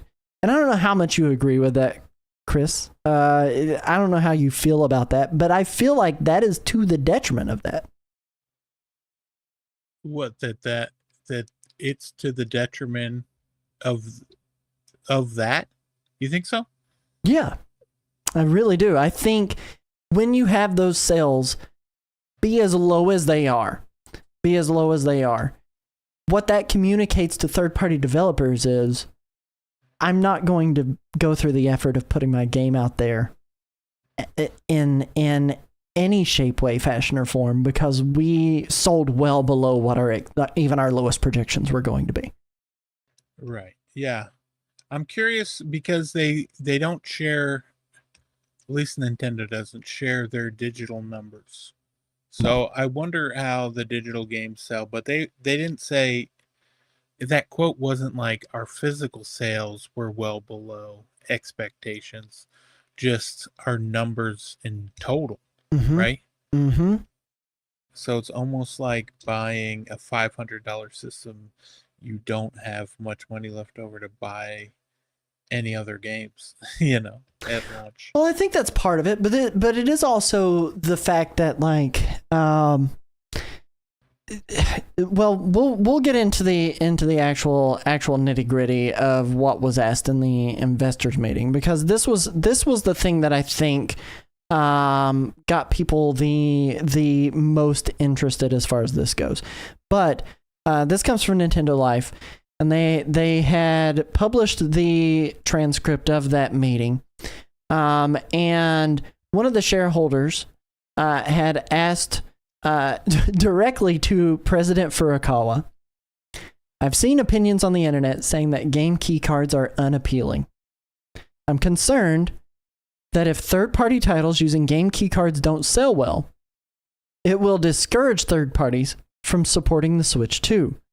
Now, the thing that they have listed here is Furukawa dodged the issue, saying, we introduced the game keycard because game file sizes are larger on the Switch 2 compared to the Switch 1. We have various ways to distribute games on the Switch 2, and we are working with our third-party partners to ensure their support for our platform. Which, yes, okay, there are various options, but none of them are appealing to a lot of those companies. And here's the biggest reason why. The first thing is that game key cards are a cheaper option to be able to not have to worry about not fitting your game on there. Because a lot of these third-party games, Cyberpunk fit on it. Miraculously fit on the 64 gig cartridge. But CD Projekt Red are masters of optimizing their games, and they often outsource that to a third-party company to help them optimize to release. That's what they did with The Witcher 3. When it launched on Switch 1, they went to a third-party company who did a really good job of optimizing the game. But, so here's where I think it gets a little bit hairy, and where that is kind of a lie, right? In that they're not really working with their third-party partners. They're just offering an option, and this is your only option. You can go digital or you can do a game key card. But then you go into the what he fails to mention are the third-party developers who can fit their games on a game key card easily. And no one ever brought this up, but the cost of a cartridge, a 64 gig cartridge, to be able to get it made, I think it comes out of Taiwan. We talked about this, not on the show, but like post show together, who makes them. But we talked about this. A 64 gig cart is $15 for them to have it made and for them to be able to put their game on that cartridge. When you look at games that are releasing Fast Fusion, for instance, which could have easily fit on one of those cartridges. Right. They sold that game at $15. How the heck do they make money without having to charge double the price compared to their actual digital offering? Because it's already eating up 100% of the sales volume that they would end up selling it at. So their options then, right, is to either raise the price on just the physical and sell a $30 limited physical edition, maybe throw in some goodies in there, make it more worth your time, which you talked about during the pre-show with me, where we kind of compared it to Stardew Valley. Sell a really nice version of it at a significantly jacked up price, just to be able to have a physical version of the game, or right. Charge twice the price for both your digital and your physical version to have your price align. So that way there's no questions on, well, why is this physical one twice the price when I can get the digital one half off? That's like Stardew Valley is $14.99. If you want to go buy it's a fan gamer published game, the physical version, which are typically limited. Yeah, it's $34.99. Mm-hmm. And so, an extra $20 on top of that, and that's without the super expensive Switch 2 cartridges, Right. So we'll see. So, I mean, here's where this comes down to where I think that it's a bit of a problem. Like, first off, game key cards, codes in a box, they're a huge waste of resources in a lot of ways. A lot of publishers want to make sure that they have a physical presence in the stores because it does help. It definitely pads that. Amount of money being spent on a game when you have it physically too, and not just digitally. It makes it a lot easier to be discovered because retail is. I mean, it's stated in a couple of areas, but retail's not really going anywhere. Like, for better or worse, retail will exist. Brick and mortar retail stores with a physical section of games will still exist for a long time. And if you have a physical game, it is going to help you get discovered. But the problem is that for those smaller developers who would benefit more from having a physical out there, monetarily they can't swing it to put a physical out there, and that's been the case for a lot of years. We can't deny like the fact that, like, for the longest time, Eastward which is one of my favorite Switch 1 games, was digital only. Right. That's okay. There's a lot of games that are digital only because, like, the eShop bestsellers list even has like a digital only section, for the bestsellers. So, but that doesn't change that so much. We're always going to have like games that launch digital only, especially when they're small indie studios and they can't afford that. The problem is when you have bigger studios who can afford to get a physical one, but don't have equitable options to be able to jump into it. In Switch 1, there were various different cart sizes. There wasn't only the 64 gig Switch 1 cart. Not that one really exists. I think they did 32 gigs on that one. But it wasn't just that top line data storage device cartridge that developers could get. They sold a 16 gig. They sold an 8 gig version of it. And it allowed these smaller studios, these smaller third-party developers to be able to release their games at physical retail and have a better footprint and have better discoverability. And Nintendo's not really doing that for this generation of consoles. And it's handicapping the sales of those games and making it to where your first party sales are the only things that are going to matter at the end of the day on that console. When 90% of your sales on day one is first party games, and let's be honest, when you buy a Nintendo console, that's why you're buying it most of the time. But there are other games that are out there that I think people would have been more readily open-minded to being able to pick up if those games had not had on the box game key card, code in a box, upgrade pack, blah blah blah, whatever especially they have now on there. because they get told, like, they just, oh, I heard game key cards are not good, and then they see it on a Yes. box and they're like, I don't want that. Yeah. That's all they know. It's like, like the poison symbol. Mm-hmm. And here's the other thing is I don't want to complain about a game key card too much because for better or worse, that's what PlayStation and Xbox has been for years. Like essentially you stick the disc in and you've got to download on day one to be able to play your game. And it's usually like an additional 16, 20 gigs to be able to play whatever game you're going to do. And it does save on some size, but this is something completely different. There is no data on those cartridges. Those are a key to allow you to download the game and play it when you have it. Right. Exactly. Yeah. Sakura in the live chat asks, question, how is discoverability of third-party games on the eShop? Chris, you should probably take that answer. I think you probably have a better answer than most people for that question. Yeah, better than me. I know how it is, but I think you have a more in-depth answer about it. In terms of discoverability, well, so it used to be a lot better. Like, so there were, like, when they first had like that was like what they did with the bestsellers list, so that you could find like the games that were hot commodities, and then indie developers that were just releasing. Some developers, not all, it's not all developers, but it is some that release, like some just game with, like, even if it doesn't have like random generative AI art, it's just some almost like reskin of, like, what's the game on Steam, like right now, Supermarket Simulator or whatever else you want to name.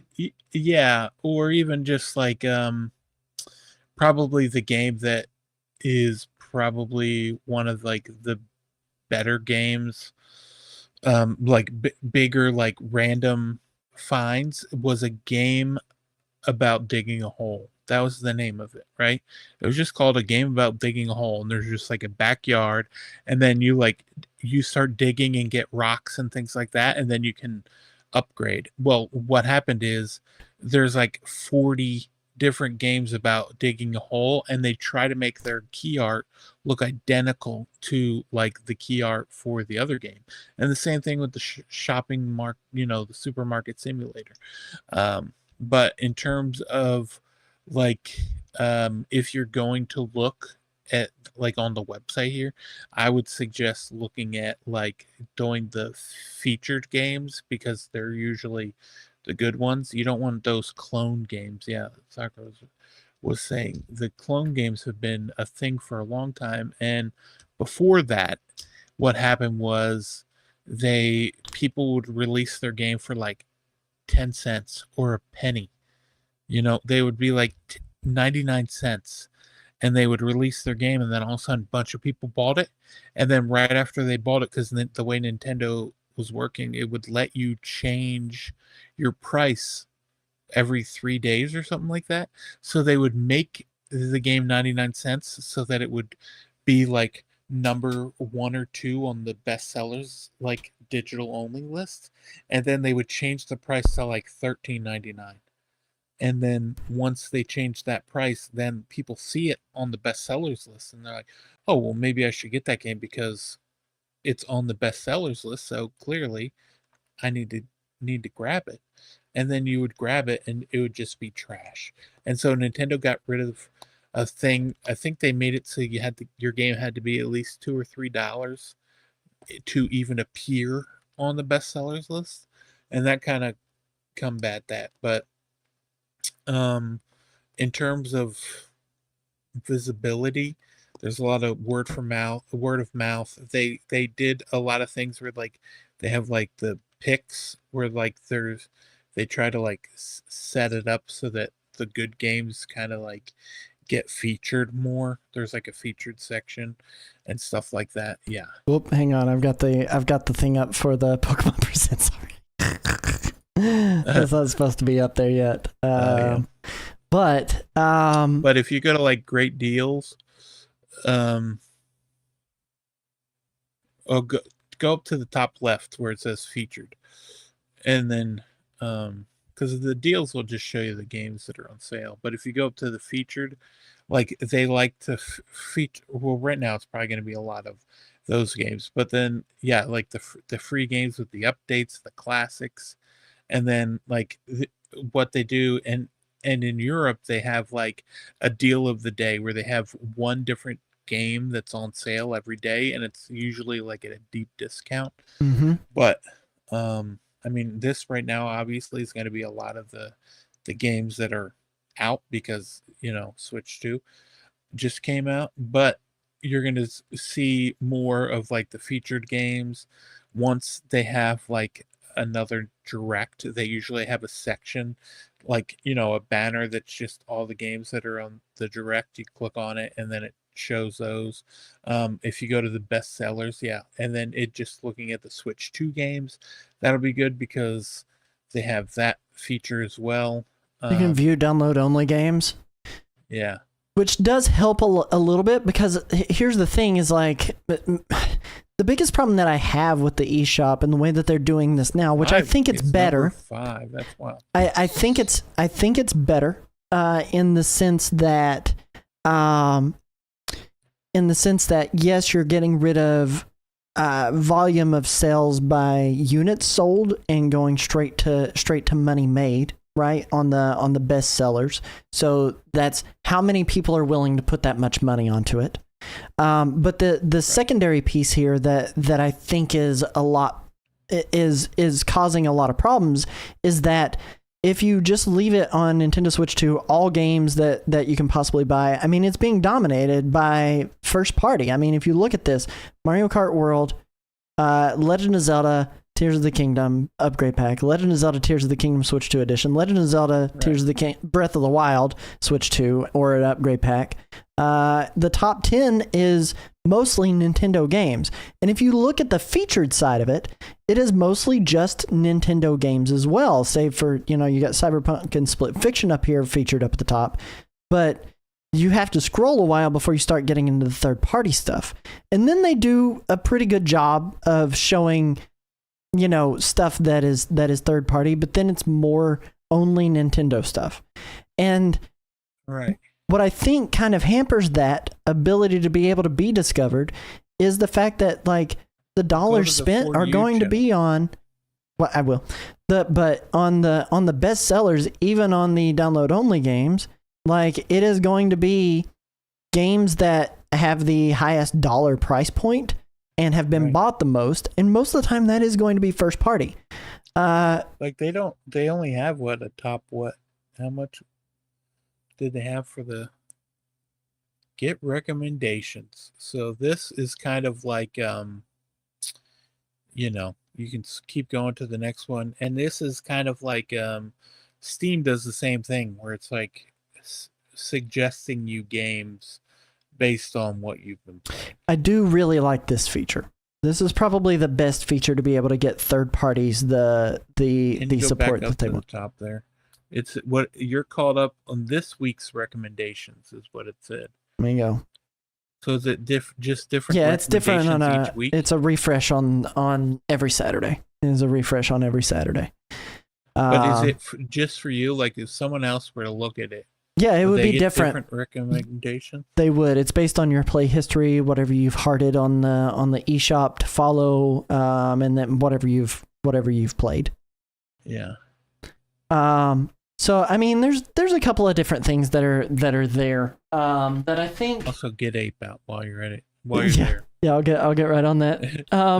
There are a couple of things there that I think are good to help promote that's directly through the economy system on the Switch 2 itself, but it's it's frustrating because the game key cards are leaving such a bad taste in everyone's mouth, and they're getting a really bad rap, and I can't say it's not warranted.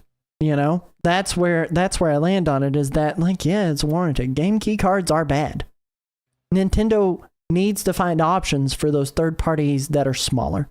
to help them be able to make a little bit more money and to help get a bigger footprint, and provide them options that are more than just either buy this $15 64 gig card and eat into, 175%, 50% of your sales dollar, or get this game key card that's significantly cheaper and cheapen the experience for the consumer.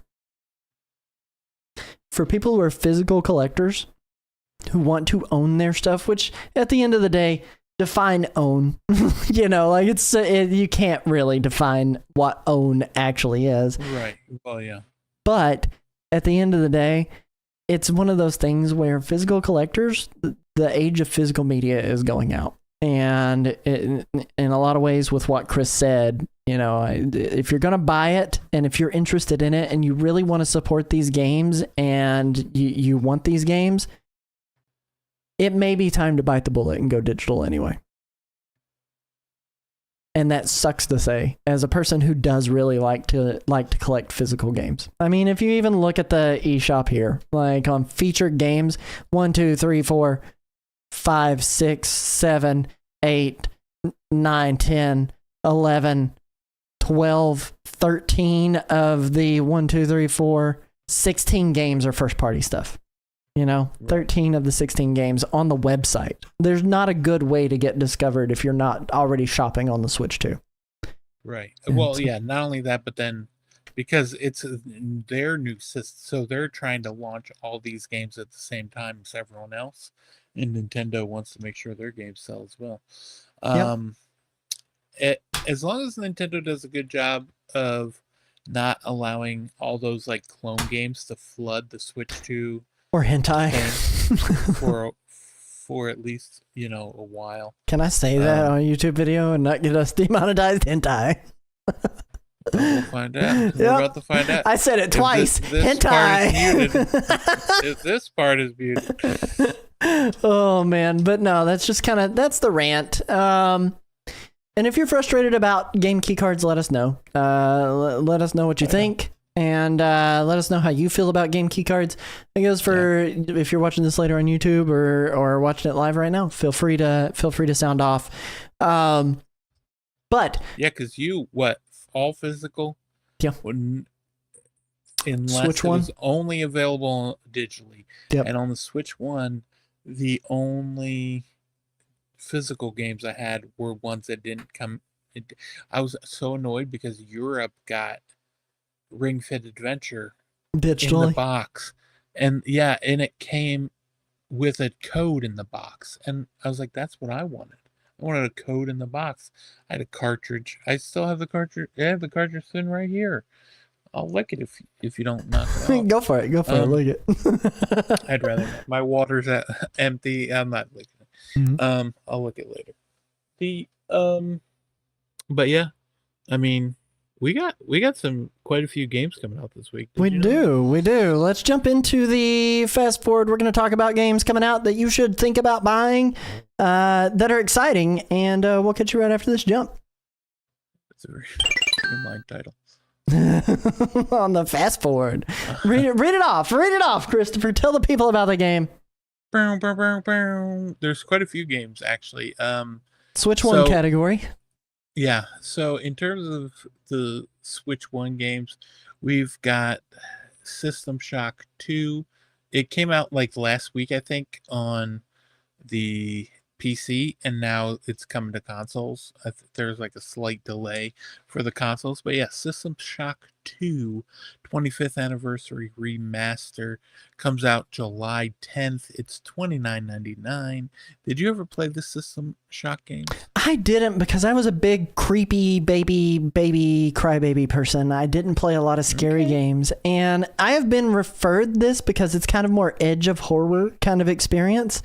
I really want to know, is the first one available on the Switch as well? Do you know if the first one's also available? If the first game, I think that's a great question. I think because I think it's the same publisher, right? Or the developer. we can find out on Night Dive Studios and Night Dive Studios. Let's go look and see if they've got System Shock 1 on here. Turok. They only have System Shadow Shock. Man. Yeah, only System Shock 2 is all that's here. And I don't know if you have to... Sakura can probably let us know in the live chat. Sakura, do you have to play the first one to really enjoy this? But you... Totally not. I don't think they even did the System Shock. No. 1.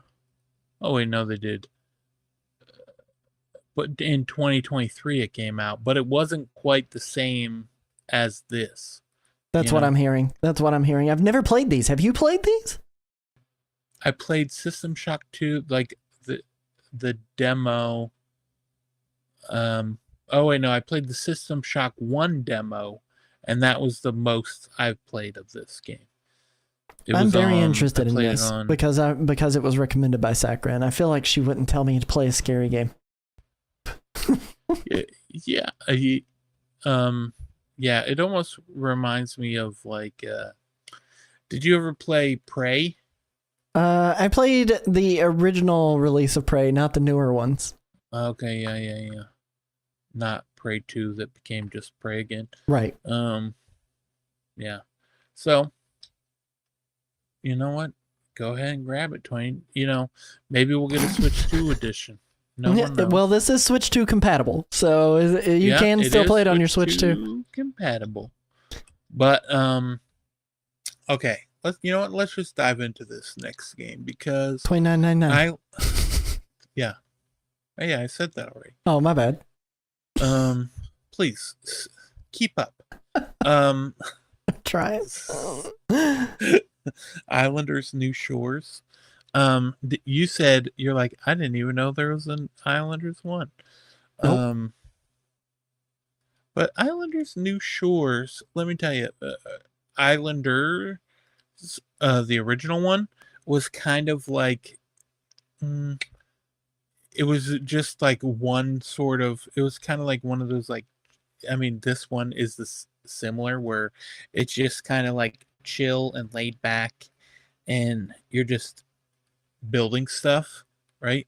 But this one lets you go to like different biomes and you can kind of sort of like unlock new stuff to build. The other one you were just kind of like almost like you were building stuff, but while you were building stuff onto the islands, it was just kind of like a laid back game that you would just sit and kind of look at. Where this one, it seems like they're adding a lot more where you're getting money to build other things and unlock stuff the more you build, where the other one was just like, why don't you just build and then just kind of take some pictures.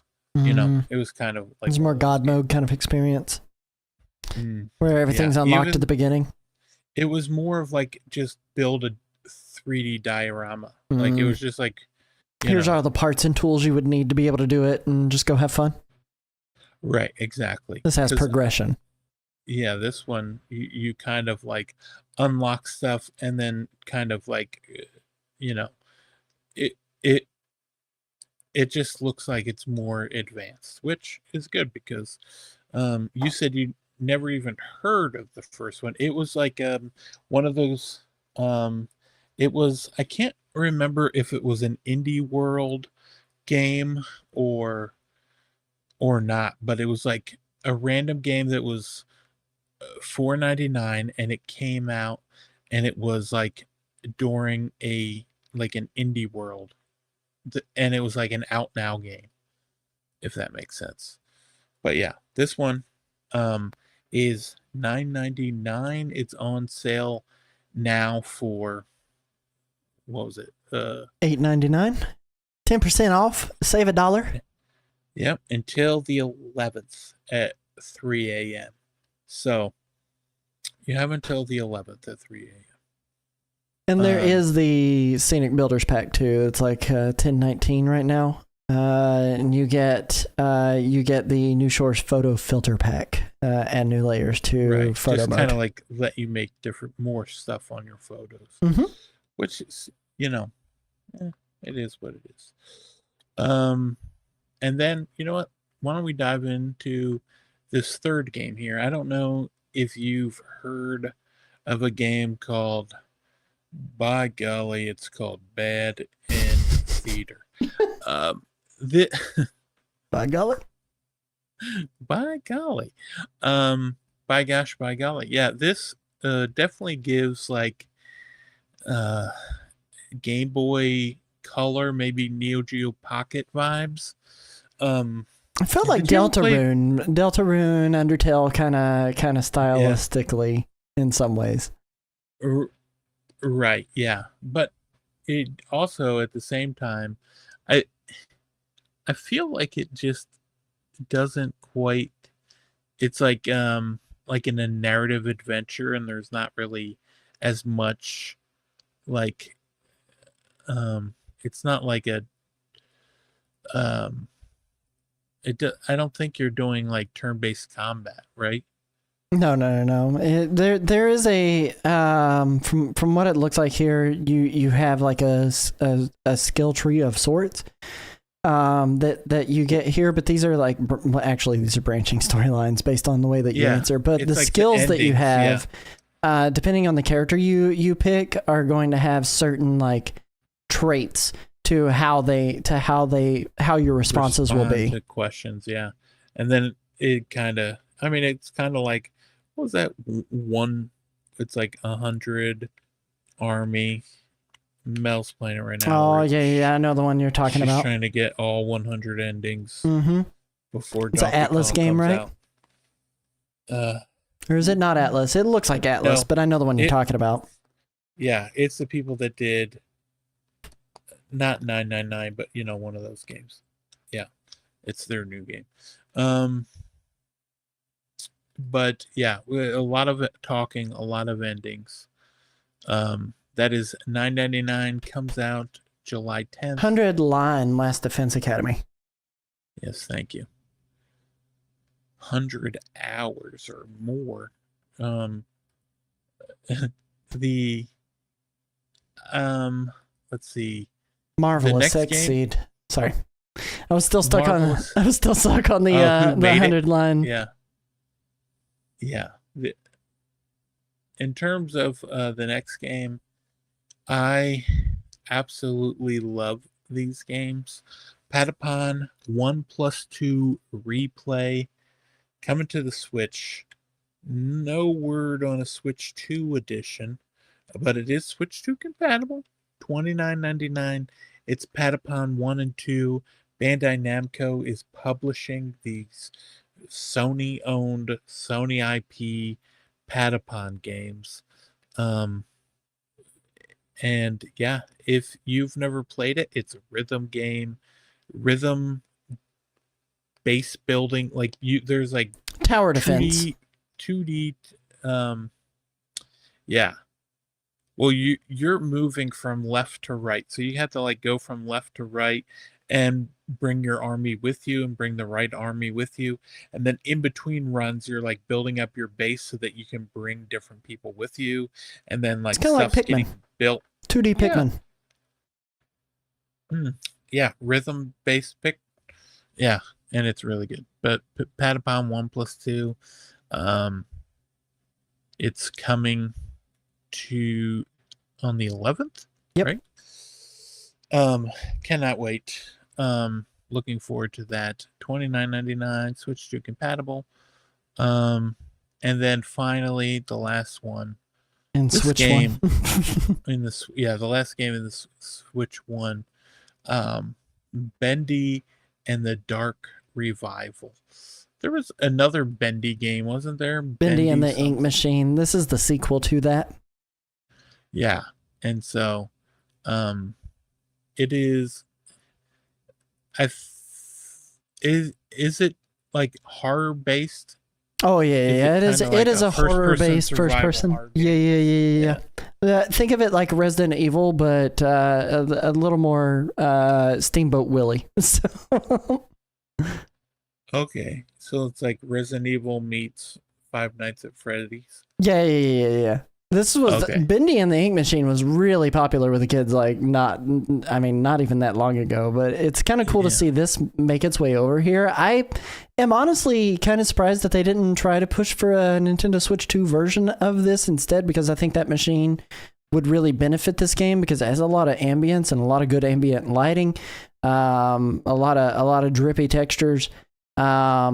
Genuinely would have ran better on the Switch 2, and it may still run better on the Switch 2. They say it's consistent with Nintendo Switch though on Switch 2. Right. But yeah, but I mean, some other games say that, and then it turns out you put it in and it's got 60 FPS. On the Switch 2. Yeah. Game looks cool though. I watched somebody play through this in its entirety because again, I'm a big creepy baby and don't do scary games well, but I like watching them. And I actually liked the story in this one a lot better than the Ink Machine. I like this one a lot better. It was a lot better executed too, but they had some more money to put into it because the sales of the first one. Yeah, I don't think I played the first one. I knew of it, I just never played it.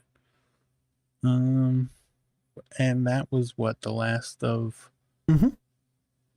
the Switch. Well, there is another game that is Switch 1 and Switch 2. Let's go into it. All right, let's go into it. It is Arcade Archives Air Combat 22, which actually came out last week, but it was like one of those like just randomly appeared on the shop and we didn't even know about it. It was after our episode last week, so we had just missed it. They didn't announce it or anything by Tuesday, so it was kind of interesting to wake up the very next day and be like, oh, there was a new game on here.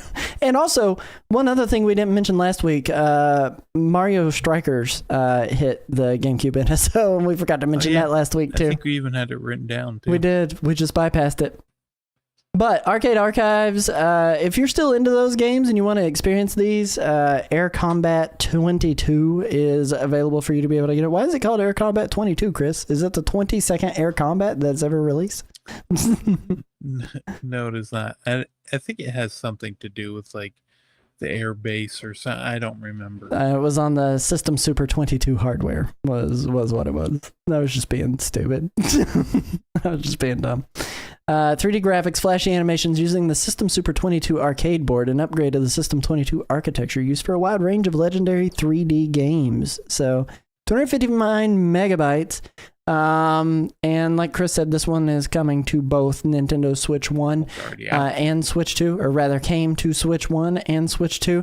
You need to make sure that you get the right version of it, because if you buy the Switch 1 version, while it will work on the Switch 2, it won't perform the way that the Switch 2 version of it does. And if you get the Switch 2 version of it, you won't be able to play it on your Switch 1. So they really need to find out a better system for this in particular. The Arcade Archives is confusing. Yeah, but if you're playing let's say you're on the eShop on your Switch 1, if you don't own a Switch 2 or haven't played on the Switch 2, they won't let you buy the Switch 2 version from the Switch 1. That's fair. Yeah. Just don't buy it on the website. Yeah, don't do. Yeah, good luck. Then after that's July 3rd. It came out $16.99. I believe it's $14.99. It's like $2 or $3 cheaper if you buy the Switch 1 version. And then an odd thing that Nintendo hasn't even talked about, which is Tony Hawk's Pro Skater 3 and 4, July 11th. $49.99 for the standard, or which comes out on Friday, or if you want to go ahead and play it at the end of the week, or to play it today, you can get the deluxe edition, which is $69.99. And like we said, it comes with the Doom Slayer, it comes with all that stuff. Here's the kicker: if you digitally, at least, and it in the game, it's a disc and a code in the box, and people are reporting if you buy the Switch 1 version, the Switch 2 version is a free upgrade, but it's not listed anywhere that is the case. If you buy the Switch 1 digitally, you go to the Switch 2 version, and it says it's right there. You can buy it. If you buy the Switch 2 version, you do not get the Switch 1 version for free. It's only the other way around. That's so strange. That is super weird. And it's not listed anywhere. It doesn't say it anywhere on the website. But on the eShop, when you go to the store page, it lets you buy it. Or lets you download it for free. It says free download. But only the Switch 2 if you have the Switch 1 version. Yeah. All right. Well, listen, that wraps up this episode's Fast Forward segment. We're going to go into the final 2 segments before we throw it to the outro and extra Nintendo news. We have a game show segment. We call it Pixel Minute, or Pixman for short. In this segment, Chris has exactly 1 minute to guess the exact title of a game based on an image that is highly pixelated and will slowly begin to reveal itself over the next 60 seconds. The faster he guesses it, the more points he gets. This game, I haven't been keeping. You're supposed to keep track of your points. The points don't matter. We're who's lining it up anyway.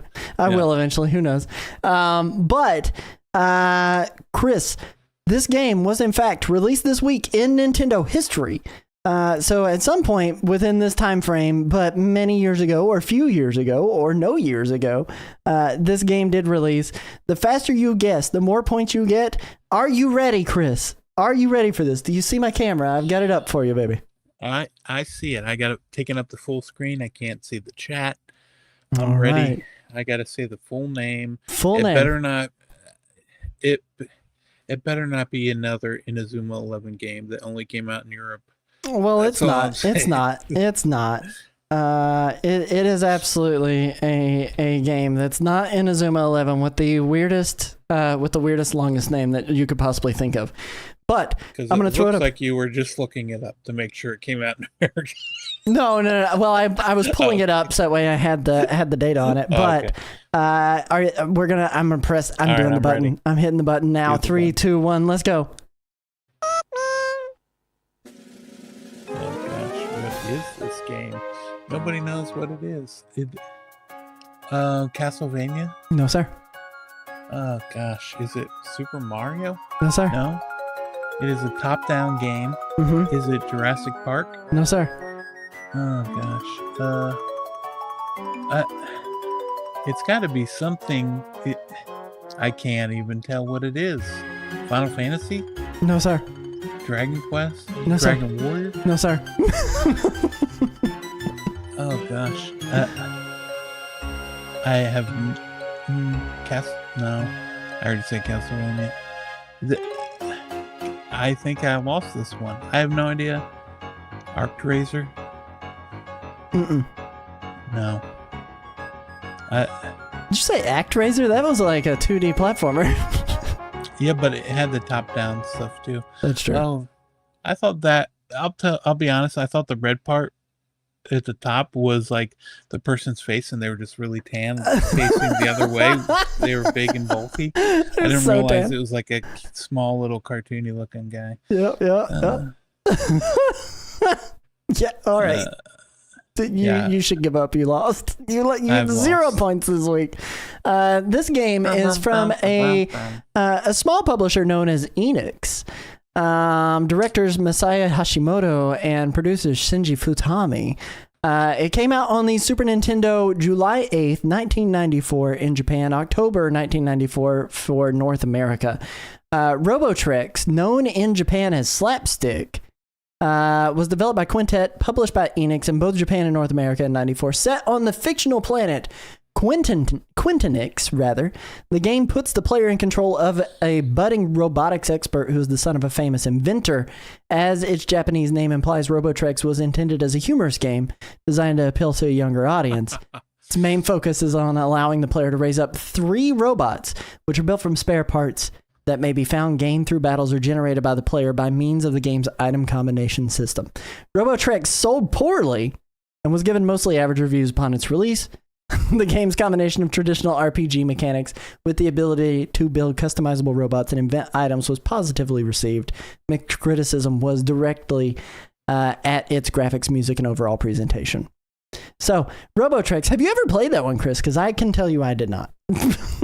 I did not. No. One of the few games you've never played. Welcome in Commodore Zed over on the live chat here on Twitch. Happy birthday to you, by the way. I hope you're enjoying your 25th birthday. Congratulations, making it 25 years and looking good doing it. We're going to go to the outro of the episode now, talking about the extra Nintendo news that you need to know about. So as far as my Nintendo goes, Donkey Kong Bonanza got a July calendar wallpaper on my Nintendo. It is 50 platinum points.